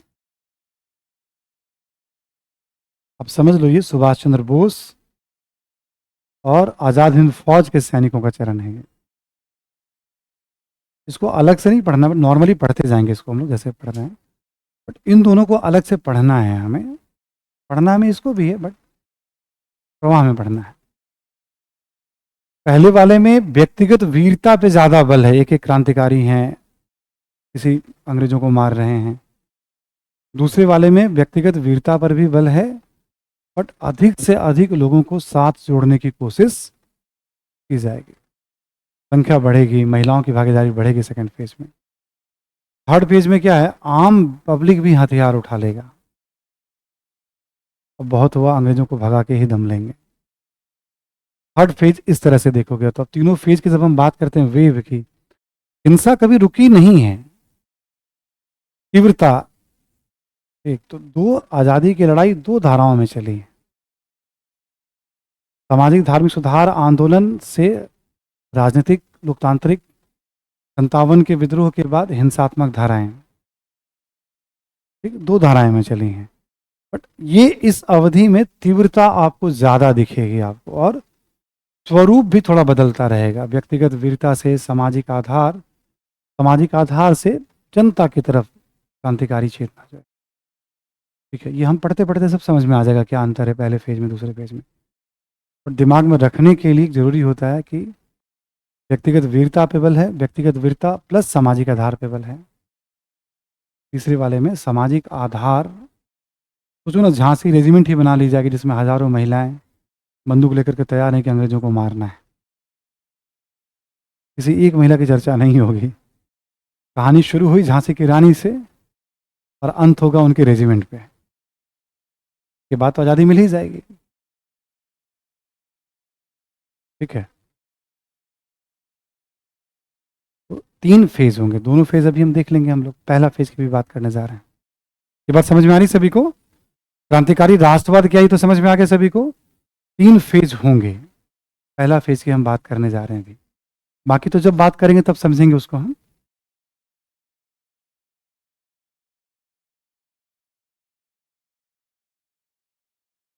अभी कारण लिख लीजिए आप, हिंसा के रास्ते पे क्यों।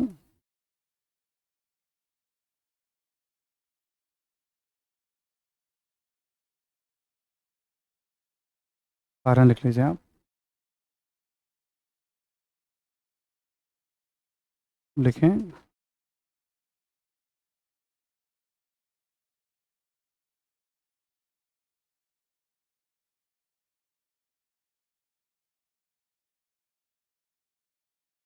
देखिए, स्वदेशी आंदोलन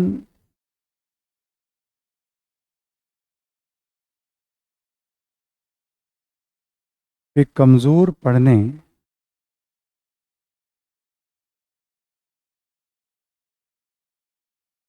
के कारण कुछ युवाओं का झुकाव कमज़ोर पड़ने के कारण कुछ युवाओं का झुकाव हिंसात्मक राजनीति की ओर हुआ।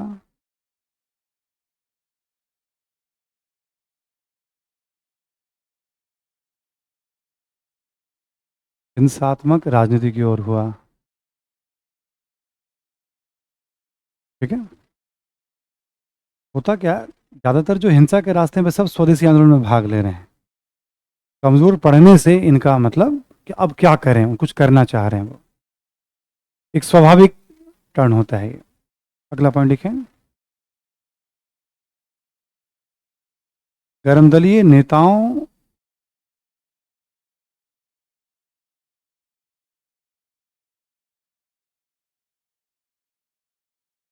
के निष्कासन के कारण भी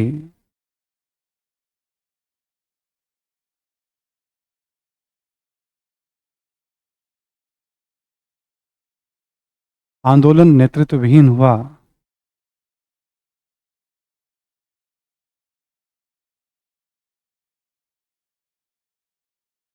आंदोलन नेतृत्वहीन हुआ और युवाओं ने हिंसा के रास्ते को चुना।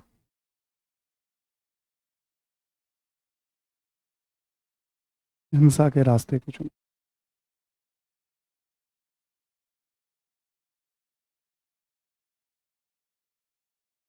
ठीक है? युवाओं ने हिंसा के रास्ते को चुना। अगला पॉइंट लिखें। सरकार की दमनकारी नीति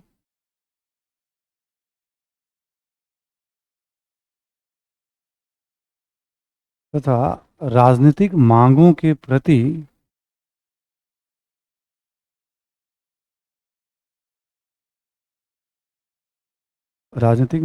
प्रति उपेक्षा की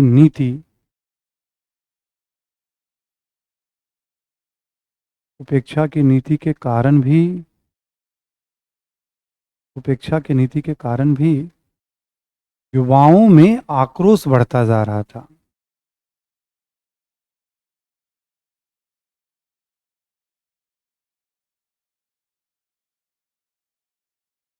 ठीक है, कारण भी युवाओं में आक्रोश बढ़ता जा रहा था।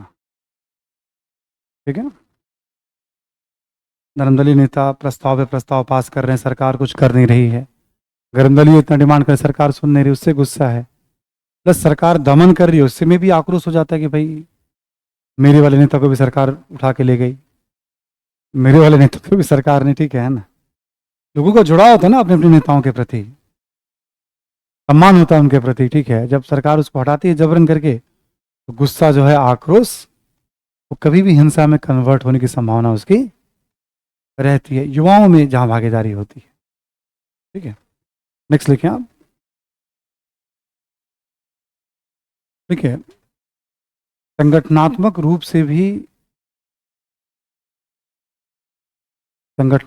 से भी कांग्रेस मजबूत नहीं था।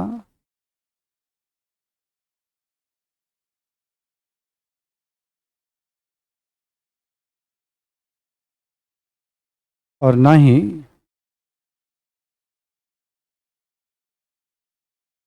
ही कांग्रेस के पास कोई वैकल्पिक योजना थी।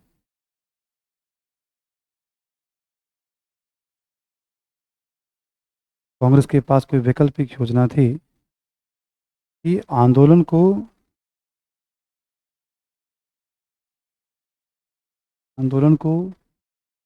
कमजोर पड़ने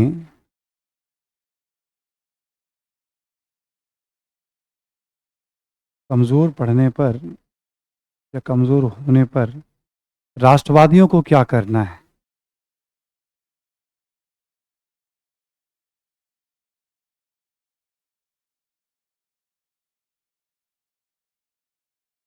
राष्ट्रवादियों को क्या करना है। ठीक है, नेक्स्ट लिखें आप। आयरलैंड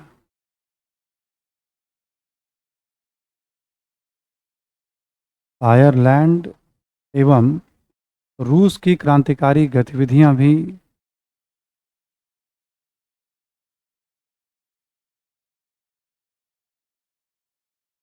रूस की क्रांतिकारी गतिविधियां भी युवाओं को प्रेरित कर रही थी।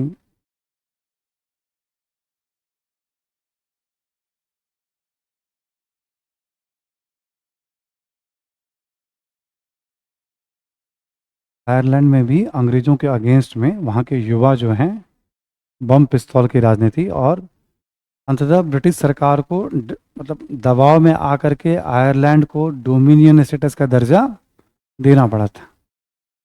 वहाँ युवा सफल थे आयरिश आंदोलनकारियों के कारण। रूस में भी राजा के अगेंस्ट में खूब सारी क्रांतिकारी घटनाएं हो रही थी, मार्क्सवादियों का भी क्रेज बढ़ रहा था। इन सब घटनाओं का भी युवाओं पे प्रभाव, जापान की सफलता से भी बहुत उत्साहित थे ये लोग। जापान जैसा देश को इतना बड़ा बदलाव कर सकता है तो हम लोग क्यों नहीं कर सकते। तो आखिर युवा इस समय हिंसा के रास्ते पे क्यों, तीव्रता में वृद्धि क्यों दिखाई पड़ रही है? रास्ते पे तो हैं, इस स्वदेशी आंदोलन के साथ भी हिंसात्मक घटनाएं हुई, कल भी मैंने लिखाया था आपको। बट इंटेंसिटी में ज़्यादा वृद्धि क्यों दिखाई पड़ रही है, तो उसके रीज़न की बात हम लोग यहाँ पे भी कर रहे हैं। ठीक है, क्रांतिकारी राष्ट्रवाद क्या है, एक बात बता दिया हमने। 3 अलग अलग चरणों में जाएगा ये।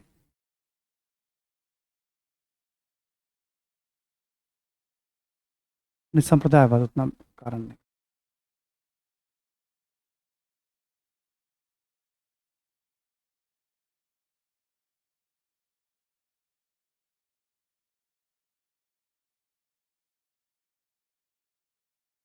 संप्रदायवाद इसका कोई कारण नहीं है, इसका परिणाम आ जाएगा। ठीक है, अभी हम संप्रदायवाद की बात करेंगे। संप्रदायवाद होता है धर्म की राजनीति करना।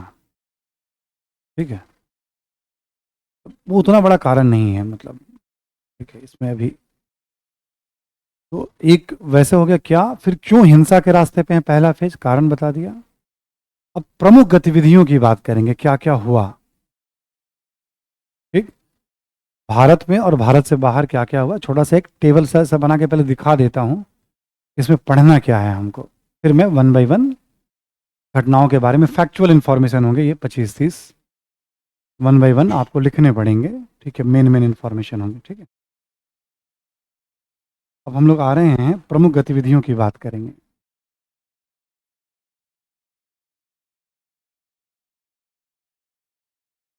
तो 2 भागों में बांट लेंगे हम लोग, एक कर लेंगे भारत में, और भारत में जब हम पढ़ेंगे ना तब हम अलग अलग इसको यहाँ पर भी हम देखने वाले हैं। जैसे बंगाल का एग्जाम्पल लेंगे, महाराष्ट्र का एग्जाम्पल भी लेंगे हम लोग, दिल्ली, उड़ीसा भी एक अलग प्रांत तो बन ही गया था। जो प्रमुख उदाहरण हैं, गतिविधियां तो पूरे भारत में हर जगह हैं। मद्रास, पंजाब, ठीक है, सब जगह से दो चार उदाहरण, मेनली बंगाल और महाराष्ट्र के उदाहरण लेंगे। क्या क्या हो रहा था क्रांतिकारी गतिविधियों में। ऐसे ही हम एक देखेंगे भारत से बाहर, तो भी 2 हिस्सों में बांट देंगे हम। एक हिस्से में हम देखने वाले हैं यहाँ ब्रिटेन, फ्रांस और जर्मनी में कौन सक्रिय थे भारत की तरफ से। भारतीय क्रांतिकारी यहाँ भी सक्रिय थे, इसको भी देखेंगे हम। और एक यहाँ अलग से पढ़ेंगे हम गदर आंदोलन।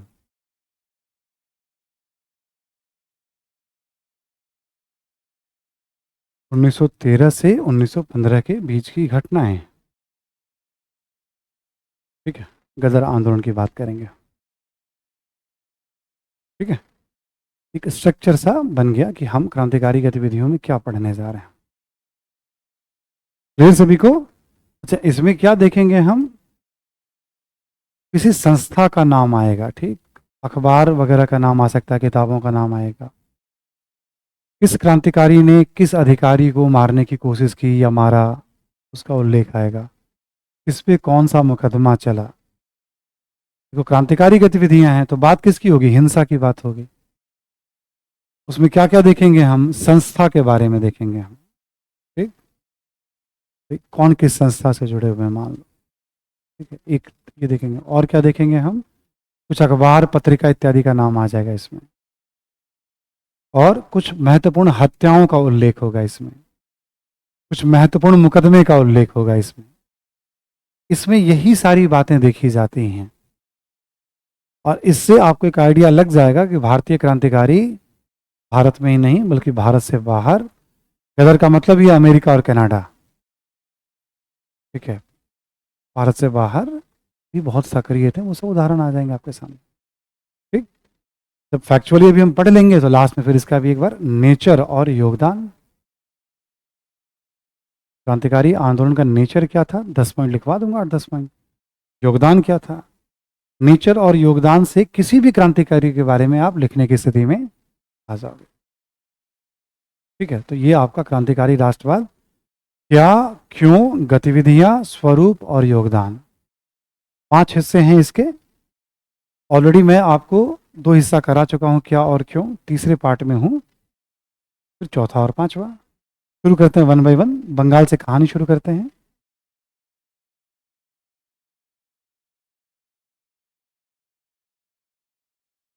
अब जैसे बंगाल में एक प्रमुख संस्था है अनुशीलन समिति।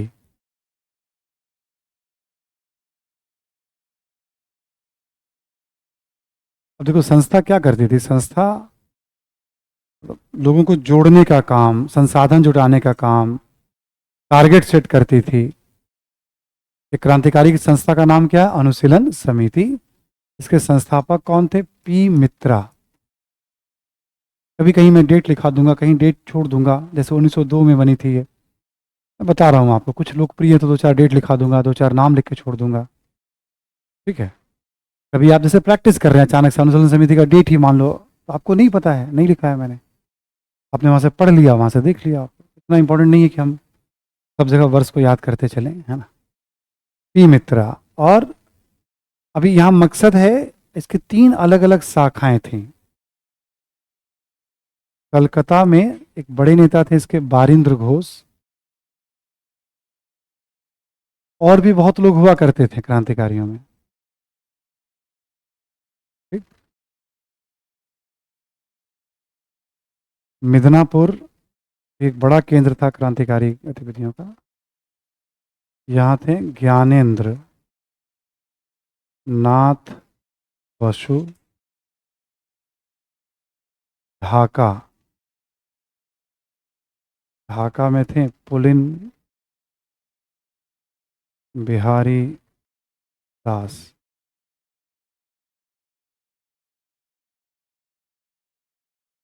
ढाका में थे पुलिन बिहारी दास। कलकत्ता, मिदनापुर और ढाका, ठीक है। अनुशीलन समिति की शाखाएं काम करती थी, जो क्रांतिकारी उसको लीड करते थे उनका नाम है, ठीक। इसमें एक बड़े नाम है बारिंद्र घोष, ये आपको याद रखना है। बारिंद्र घोष का नाम आपको जरूर याद रखना है, बाकी भी पढ़ते रहेंगे ना, तो ऐसे कैसे उपहास, सम्मान, स्वीकृति और सम्मान, कुछ को पढ़ते जाना है बस, बार बार नाम सुना हुआ रहेगा। हमने शुरू में कह दिया सामाजिक धार्मिक सुधार आंदोलन से आगे तक, जब जिस धारा की बात करें उसके नेताओं का नाम पढ़ते जाते हैं, कोई भी नया नाम है उसमें ऐड कर देना, पता रहना चाहिए इस धारा के हैं।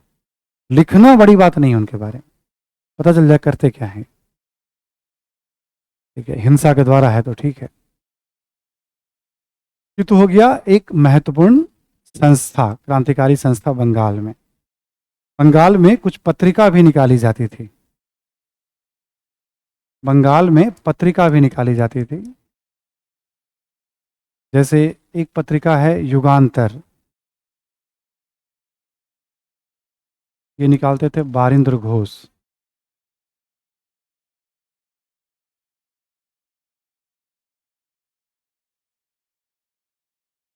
बारिंद्र घोष वंदे मातरम, चूंकि अरविंद घोष के भाई हैं ये, वंदे मातरम नामक जो पत्रिका थी ना, अरविंद घोष पे लिखवाया था, दोनों भाई संपादित करते थे उसको।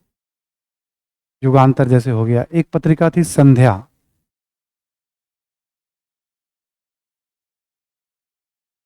ब्रह्म बांधव उपाध्याय,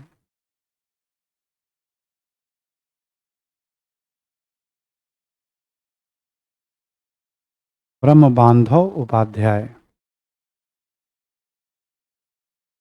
ठीक है। क्रांतिकारी कोई संस्था, कोई पत्रिका, कुछ प्रमुख घटनाएं, ऐसे करके क्रांतिकारियों को हम देखते हैं। ठीक है। कुछ उदाहरण ले लेते हैं प्रमुख। एक नाम लिख लेंगे आप, हेमचंद्र कानूनगो।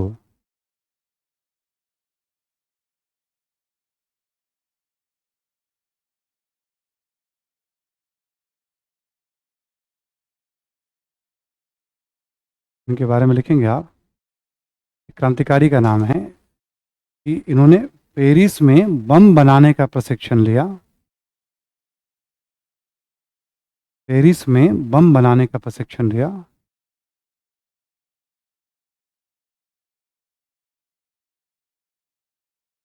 बम बनाने का प्रशिक्षण लिया।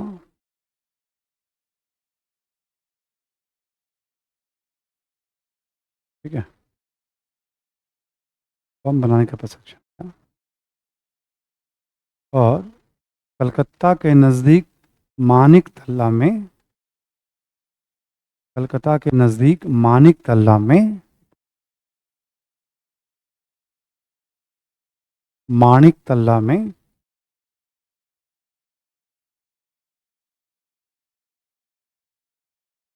क्रांतिकारियों को प्रशिक्षण देना प्रारंभ किया। क्रांतिकारियों को प्रशिक्षण देना प्रारंभ किया।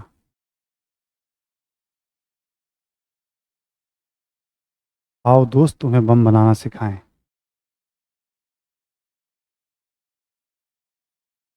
आओ मित्र तुम्हें हम बम बनाना सिखाते हैं, कैसे बम बनाए जाते हैं।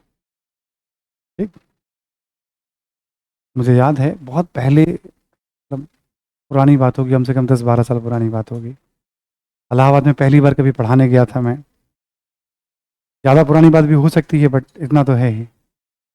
उस समय इलाहाबाद में एक हॉलैंड हॉल या हॉस्टल करके कुछ है, हॉलैंड हॉल है ना।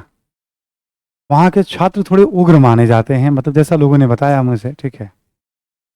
और कोई कह रहा था कि वहाँ नॉर्मल बात है, वहाँ ज़्यादातर बच्चों को बम बनाना आता है। ठीक है। वो तब की बात है, लोग ऐसे बच्चे ही बात करते थे आपस में। ठीक है। मैं कभी पढ़ाने गया था तो मैं, अच्छा, तो जो बच्चे वहाँ के आते थे वो अलग तरीके से क्लास में बैठते थे हॉस्टल के। तो मैं वहाँ का हूँ। ठीक है। मतलब मुझे बम बनाना आता है। मैं कहीं पूछे इस क्लास में क्या कर रहे हो, तुम्हारी ज़रूरत कहीं और है, या तो सरकारी बम का इस्तेमाल करो। एक क्लास में है तो आपको सरकारी बम का इस्तेमाल, सरकारी पिस्तौल, सरकारी बम सब मिलेंगे आपको। ठीक है ना। जब खुद ही समानांतर सरकार चलानी तो फिर क्लास की क्या जरूरत है। दूसरे में लगता था बच्चों को, बच्चे ही तो होते हैं, बाल मन होता है। धीरे धीरे समझ में आई बात, पढ़ने में भी ठीक थे, अच्छे थे, पढ़ने लगे सब। तो जब भी मैं बताता हूँ ना बम प्रशिक्षण के, तो मुझे वो वाक्य और पूरा सीन याद आ जाता है। इसमें बोला, सर हम सबको बम बनाना आता है, किसी ने बोला था। ठीक है। ठीक है, गजब है भाई, प्रतिभा की कमी नहीं है ना। तो इन्होंने मानिक तल्ला में क्रांतिकारियों को बम बनाने की ट्रेनिंग देना शुरू किया। ठीक। अगला पॉइंट लिखें। 1908 में, 1908 में मुजफ्फरपुर में,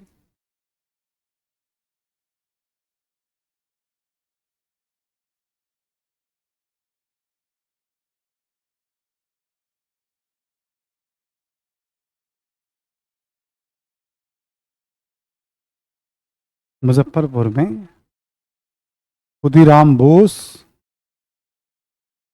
मुजफ्फरपुर में खुदीराम बोस और प्रफुल्ल चाकी ने,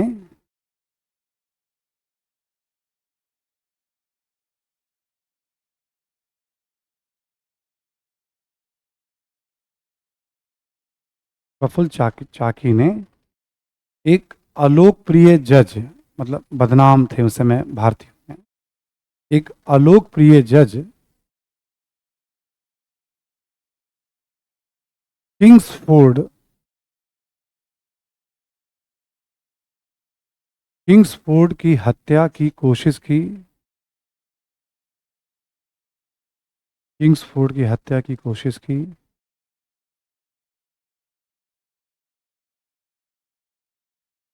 ठीक है, सफलता नहीं मिली, है ना, सफलता नहीं मिली।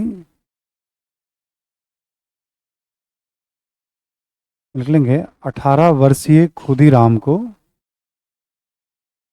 18 वर्षीय खुदीराम को, 18 साल उम्र थी उनकी, जानबूझ के डेट लिखा रहा हूँ मैं, है ना। 18 वर्षीय खुदीराम को फांसी की सजा दी गई।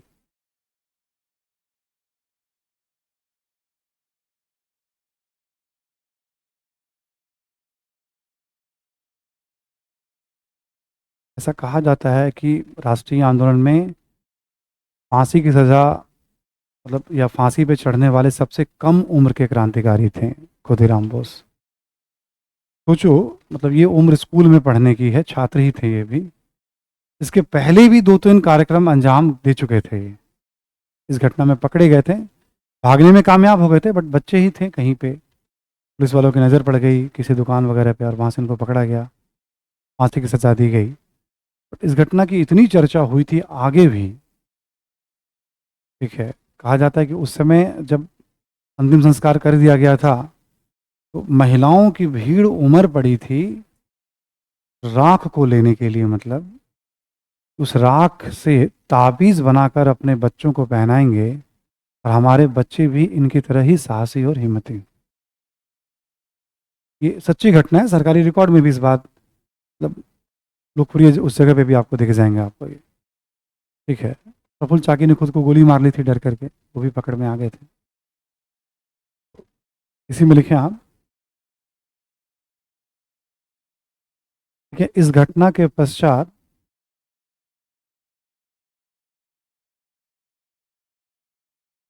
इस घटना के पश्चात क्रांतिकारियों पर, क्रांतिकारियों पर मानिक तल्ला, मानिक तल्ला, मानिक तल्ला या अलीपुर,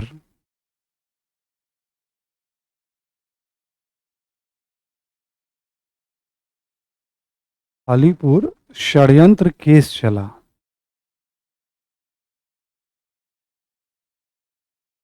मानिक तल्ला या अलीपुर षड्यंत्र केस चला। ठीक है, मानिक तल्ला या अलीपुर षड्यंत्र केस चला।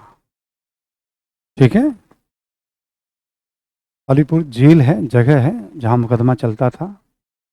मानिक तल्ला, चूंकि वहां से क्रांतिकारियों का संबंध था तो नाम दे दिया जाता है। फिर हमने क्या कहा, संस्था का नाम, पत्र पत्रिका नाम, प्रमुख घटनाएं और कोई षड्यंत्र केस या मुकदमे।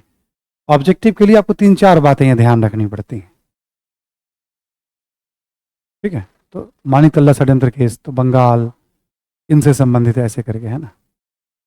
इसी में लिखें आप, लिखे इस मुकदमा में अरविंद घोष को भी शामिल किया गया। इस मुकदमा में अरविंद घोष का भी नाम था।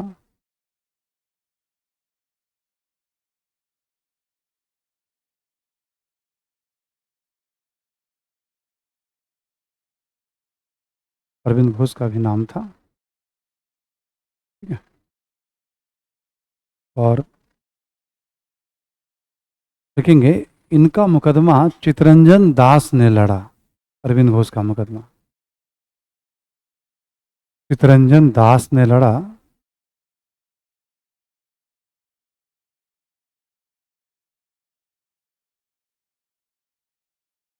ठीक है, में लिखेंगे आप,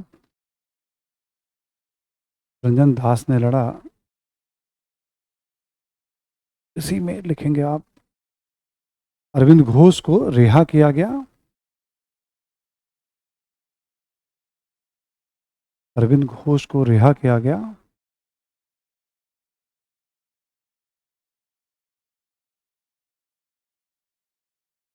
और इसके बाद इन्होंने राजनीति से संन्यास लिया।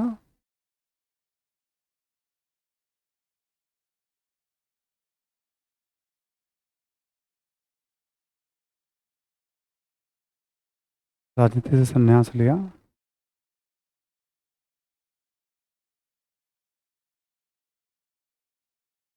और पांडिचेरी चले गए। पांडिचेरी चले गए।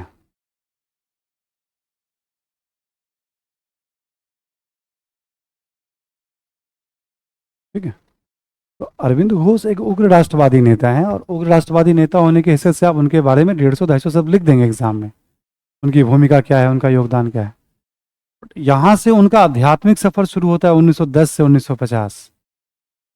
पांडिचेरी इसलिए चले गए, वो फ्रांसीसियों के अधीन था, कम से कम पकड़े नहीं जाएंगे कभी फिर। सरकार चाहती थी पकड़ना, सरकार को लगता था ये बहुत प्रतिभावान व्यक्ति हैं, और जो एक बार इनके ऑरा में आ जाता है, ठीक है, वो उनसे प्रभावित हुए बिना, सरकार को लगता था कैसे भी करके इनको मतलब डिस्टर्ब करना है। खुद ही चले गए, पहले से भी उनका झुकाव था थोड़ा बहुत, और फिर वहाँ अध्यात्म की दुनिया में रम गए। तो जब कभी आप जैसे अरविंद घोष के बारे में आप कभी ऐसे ही गूगल करिएगा, गूगल में क्या होगा, आप देखेंगे जैसे अमृत महोत्सव चला, या पीआईबी, या भारत सरकार के तरफ से सभी क्रांतिकारियों के बारे में एक परिचय मिल जाएगा। गूगल में विकीपीडिया और बहुत सारी जानकारी आएगी आपको। जब गूगल आप सर्च करेंगे, उसमें एक भारत सरकार का भी आएगा, अमृत महोत्सव के नाम से आएगा, या संस्कृति मंत्रालय का आएगा, ऐसे करके जब देखेंगे आप। तो अरविंद घोष ऐसे क्रांतिकारी हैं, जस्ट एक बार आपको उनके बारे में रीडिंग, यहाँ तक की भूमिका तो हमने बता दी आपको, आध्यात्मिक भूमिका जैसे डिवाइन लाइफ है, सावित्री पे किताब है, ओरोविलो शहर है, मीरा अल्फांसो हैं, 4-5 बड़े ऐसे नाम हैं जो आप हर एक साल चर्चा में आते हैं अरविंद घोष, एवरी ईयर। एक बार आप सरकारी सोर्स है, वो एक पेज में लिखा रहता है, वो आप उसको रीडिंग पे ले सकते हैं। क्लियर सभी को? कुछ कुछ नेताओं को आप, राष्ट्रीय नेताओं को आप सरकारी सोर्स से रीडिंग कर सकते हैं आप। ठीक है, सरकारी सोर्स को ही पकड़िएगा, ठीक रहेगा। ऐसे पता चला अमर उजाला में भी है, जागरण में भी है, बीबीसी में भी है। ठीक है, मेरा सुझाव है कि सरकारी सोर्स को ही पकड़ के चलिएगा, ठीक रहता है। सरकारी एग्जाम है तो सरकारी किताबों पे ही नजर, थोड़ा कुछ कुछ और जानकारी रहेगी, ऐसे रीडिंग कर, कोर्स मत करिएगा कि मुझे कुछ याद करना है, अच्छे से पढ़ लिया एक बार। ठीक है, और लिस्ट बगल में लिखा हुआ, ऐसे 10-5 जगह मैं सजेशन दूंगा आपको, तो मौका लगा आपने उसको सेव कर लिया, उस पेज को कभी देख लिया। ठीक है, ये हो गई आपकी बंगाल की कहानी, बंगाल से जुड़ी हुई। अभी और भी है, जैसे अभी हमने क्या कहा, मान लो आपने प्रैक्टिस किया, कभी आ गया बाड़ा डकैती कांड, आपको लगेगा हमने तो इसके बारे में पढ़ा ही नहीं। हमने क्या कहा, जो चीज़ें एकदम नहीं है वहां आपको चौंकना नहीं है, ठीक है भाई, हमें नहीं पता क्या है, हमने उसके बारे में जान लिया, वहां से फिर आगे बढ़ गए हम। क्योंकि लिखाने का, जैसे अभी मैं अरविंद घोष पे बहुत सारी बातें हैं, ह्यूमैनिटी को लेकर के, स्पिरिचुअल नेशनलिज्म को लेकर के, कभी कहीं कोई अंत नहीं है। हर क्लास को एक संयमित तरीके से ही रखा है हमने, एक दायरे में रखा है, एग्जाम के दायरे में, इसको भी वैसे ही लेके चल रहे हैं हम। लेकिन हाँ, कुछ कुछ पर्सनालिटी जो अभी थोड़ा ज़्यादा चर्चा में रहते हैं हर एक साल पुण्यतिथि पे, जन्म, वो थोड़ा हाईलाइट करता चला जाऊंगा मैं आपको, ताकि आपके ध्यान में रहे। वहाँ बस इंपॉर्टेंट करके लिख के छोड़ देंगे आप। ठीक है, तो कभी अखबार में भी आ गया, मैगजीन में भी पढ़ रहे हैं आप, थोड़ा ठहर जाना है वहाँ पे पढ़ने के दौरान। ठीक है, ये हो गई बंगाल की कहानी। तो क्रांतिकारी क्या करेंगे, सारी काम कर रहे हैं अंग्रेजों को भारत से बाहर निकालने के लिए। ठीक है, अब आप लिखिए महाराष्ट्र।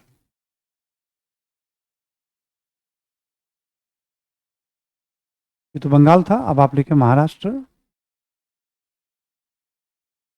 महाराष्ट्र के बारे में लिखें।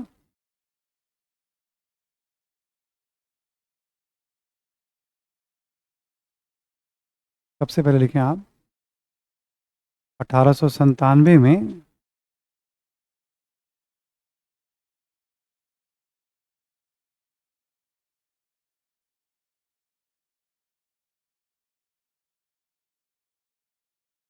वैसे तो 3 भाई थे, बट 2 का नाम ज़्यादा मिलता है।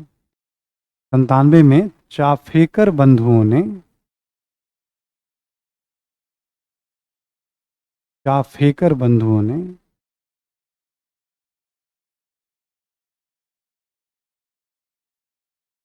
बंधुओं ने रैंड, ये प्लेग अधिकारी था, कमिश्नर था, चाफेकर बंधुओं ने रैंड एवं अरेस्ट, एक सैनिक अधिकारी था।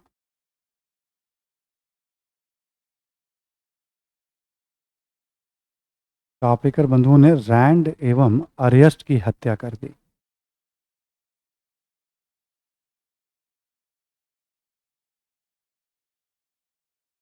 ठीक है, रैंड एवं अरियस्ट की हत्या कर दी। ठीक है, प्लेग कमिश्नर हो गए, सैनिक अधिकारी हो गए। वह क्या था, प्लेग आया हुआ था और प्लेग के दौरान ये दोनों घर को कई बार खाली करवाने का आदेश देते थे, कई बार साफ सफाई, उस दौरान कई बार दुर्व्यवहार भी करते थे भारतीय लोगों से। समाज थोड़ा सा पहला था कि भाई आप हमारे घर के भीतर कैसे जा सकते हैं, या इस तरह से कैसे जोर जबरदस्ती कर सकते हैं, तो नाराजगी बहुत थी। कहा जाता है इसी समय तिलक का एक लेख आया था केसरी में। तिलक ने उसमें कहा था कि शिवाजी ने अफजल खां की हत्या करके ठीक काम किया। जिन लोगों ने शिवाजी के बारे में पढ़ा होगा, अफजल खां के बारे में, है ना, क्योंकि अफजल खां गलत था, धोखे से मारना चाहता था, इसलिए शिवाजी ने उसको मार दिया। तो गलत के साथ गलत करने में कोई बुराई नहीं है। कहा जाता है उस लेख का अच्छा खासा प्रभाव था इनके ऊपर, तिलक को अपना हीरो मानते थे ये लोग, और दो अधिकारियों का विकेट निकाल लिया। देखिए, इसी मामले में इनको तो सजा मिली ही मिली। तिलक को 18 महीने की जो जेल की सजा मैंने लिखवाई थी आपको 97 में, वो यही प्रकरण है, 97 में। ठीक, नेक्स्ट लिखें आप 1899 में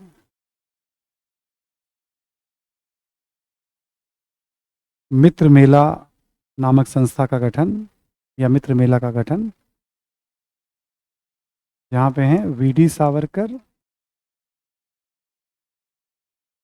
और इनके भाई हैं गणेश सावरकर, सावरकर बंधु हैं।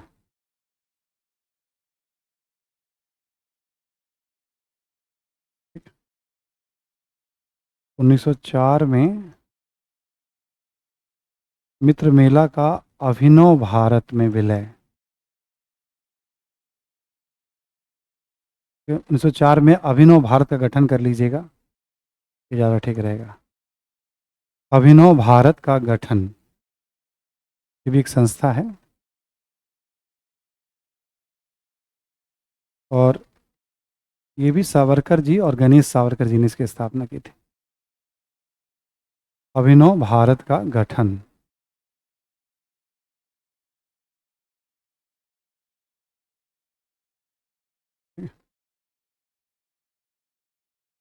एक और लिख लें आप एग्जाम्पल। 1909 में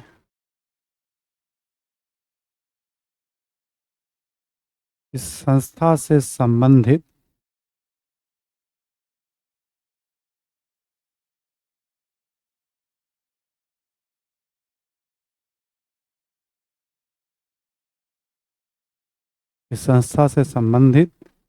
अनंत लक्ष्मण कन्हाड़े ने,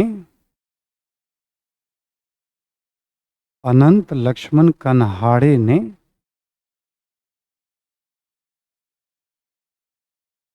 नासिक के मजिस्ट्रेट जैक्सन, नासिक के मजिस्ट्रेट जैक्सन की हत्या कर दी।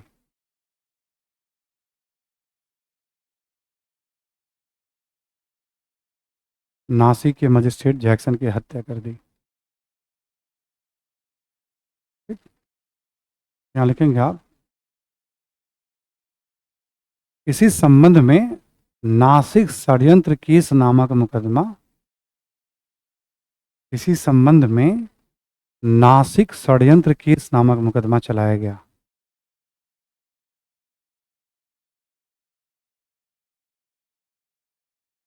नासिक षड्यंत्र केस नामक मुकदमा चलाया गया।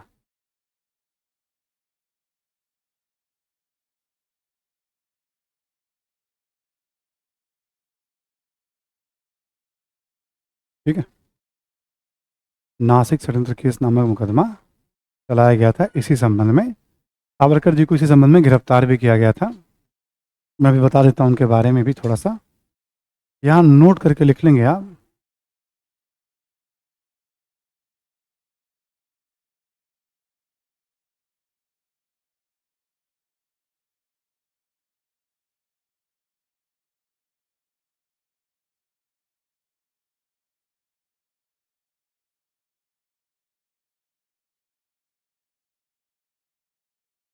ठीक है, आप महाराष्ट्र की बात कर रहे हैं हम लोग। रामोसी कृषक दल के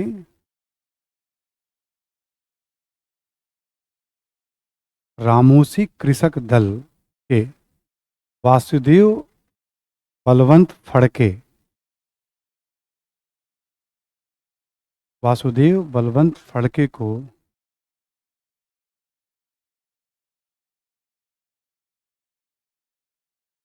वासुदेव बलवंत फड़के को देख लेंगे आप। ब्रिटिश सरकार ने प्रारंभिक क्रांतिकारी माना है।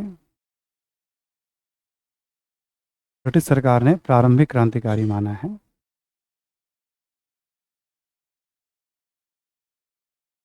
प्रारंभिक क्रांतिकारी माना है। ब्रिटिश सरकार कहती है कि ये जो वासुदेव बलवंत फड़के हैं, संभवतः भारत में राष्ट्रीय चेतना से युक्त पहले क्रांतिकारी, 1879 79-80 के आसपास की बात है, जब कांग्रेस की स्थापना नहीं हुई है, तब की बात है ये। ठीक, कुछ महत्वपूर्ण इन्फॉर्मेशन हो गए जो आपको याद रखने हैं कि क्या क्या हो रहा है, संस्था वगैरह जो भी।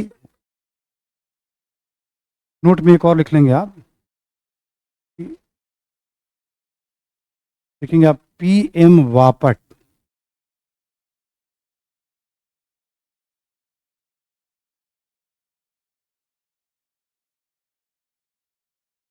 PM वापट लिखेंगे आप कि इन्होंने भी पेरिस में रूसी क्रांतिकारियों से बम बनाने का प्रशिक्षण लिया।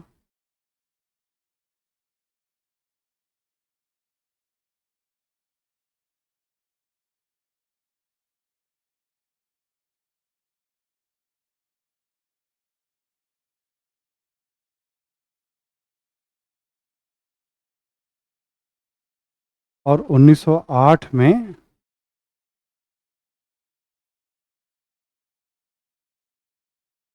बम मैनुअल लेकर भारत आए।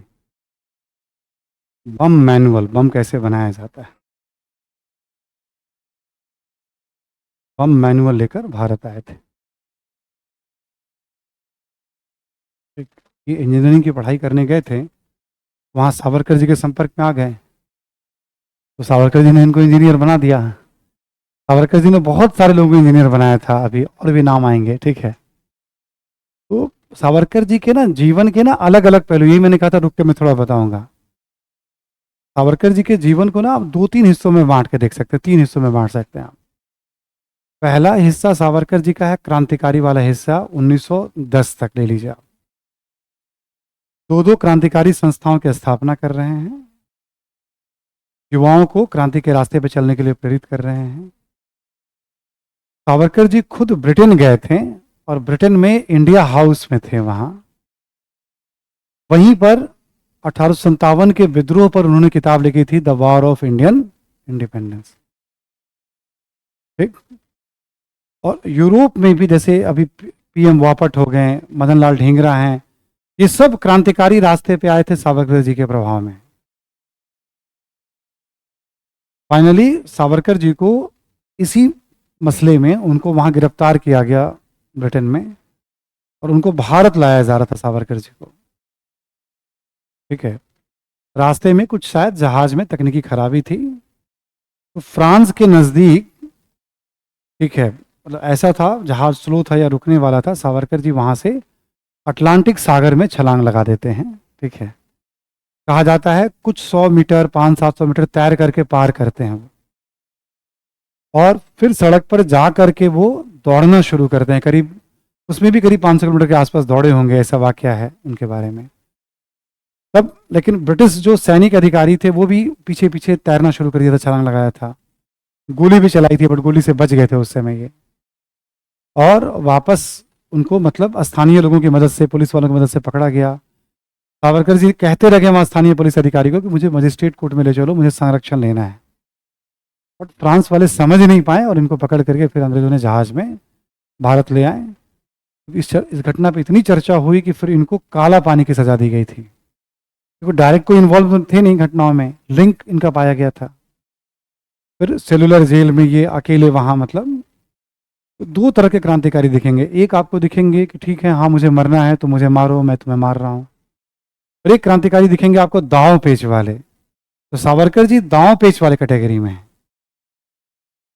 जब जेल में रहने लगे तो वहाँ बहुत सारी कविताएं लिखी इन्होंने जेल की दीवारों पर, ठीक है, समय काटा।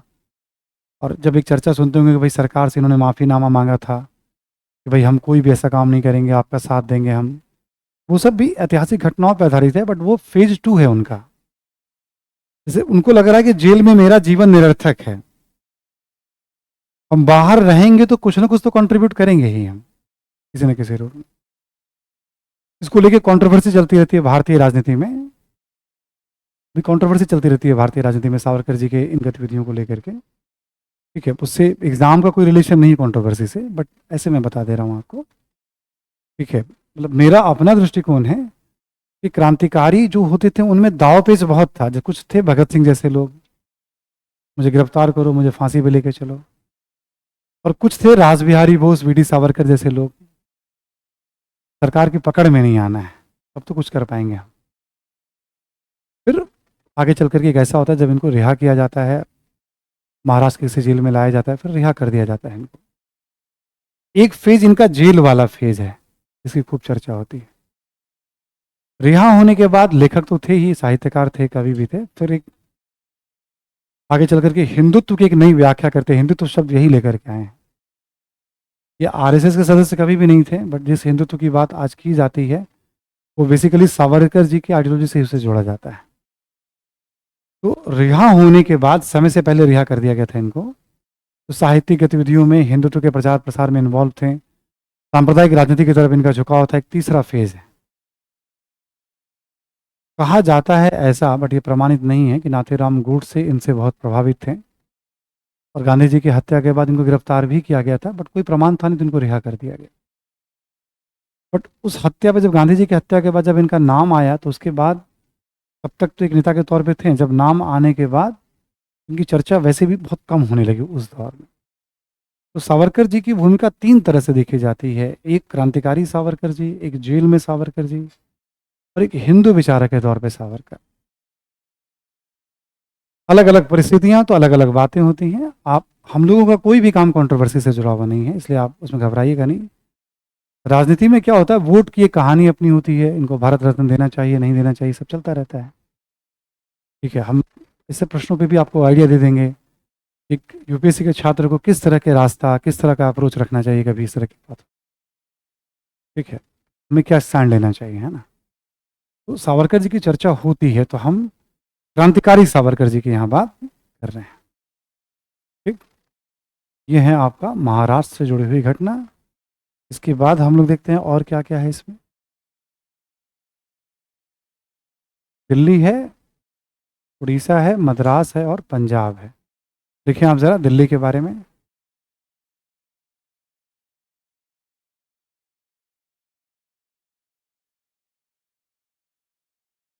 दिल्ली के बारे में लिख लें आप। 1912 में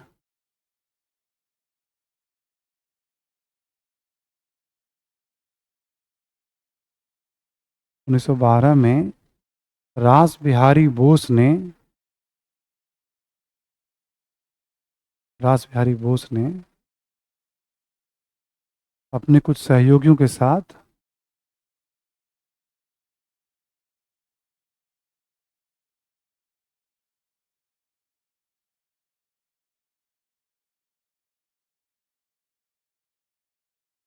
वायसराय हार्डिंग पर बम फेंका। वायसराय हार्डिंग पर बम फेंका।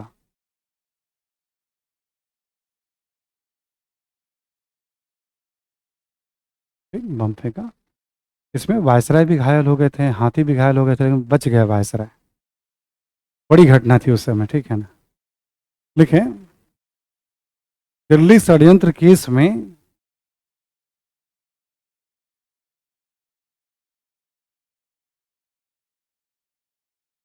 दिल्ली षड्यंत्र केस में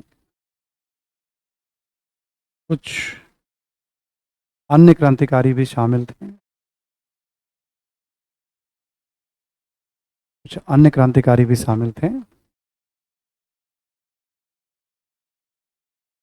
लिख लेंगे आप अवध बिहारी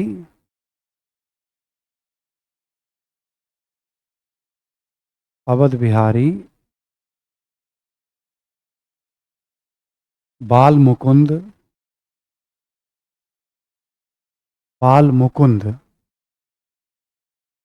बसंत बसंत इत्यादि और भी क्रांतिकारी थे, 2-3 नाम इसमें बस। दिल्ली षड्यंत्र के रासबिहारी बोस के भी ऐसे ही किस्से हैं सावरकर जी जैसे। ठीक है, उड़ीसा के बारे में लिख लें आप, एक घटना है उड़ीसा के बारे में लिख लें आप। 1915 में बालासोर तट पर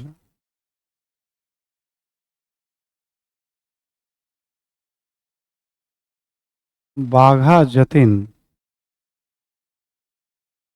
बालासोर तट पर बाघा जतिन, लोग उन्हें बाघा ही कहते थे, है ना। बाघा जतिन पुलिस से लड़ते हुए शहीद, पुलिस से लड़ते हुए शहीद हो गए।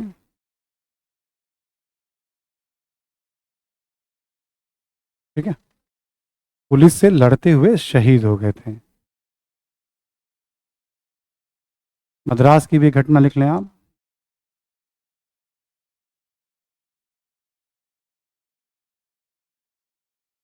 मद्रास में वंची अय्यर ने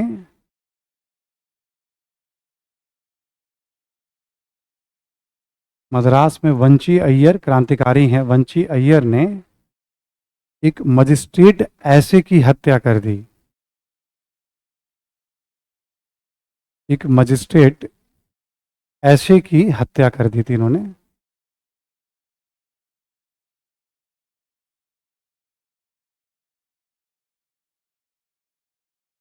ठीक है, पंजाब में एक प्रमुख क्रांतिकारी थे अजीत सिंह, ये भगत सिंह के चाचा हो गए।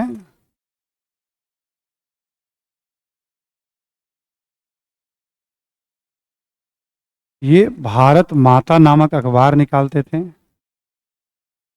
पत्रिका निकालते थे, भारत माता नामक पत्रिका निकालते थे अजीत सिंह।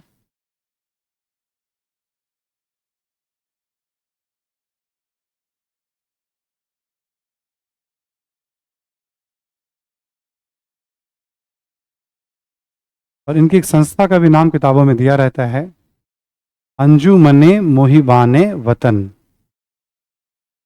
अंजुमने मोहिबाने वतन।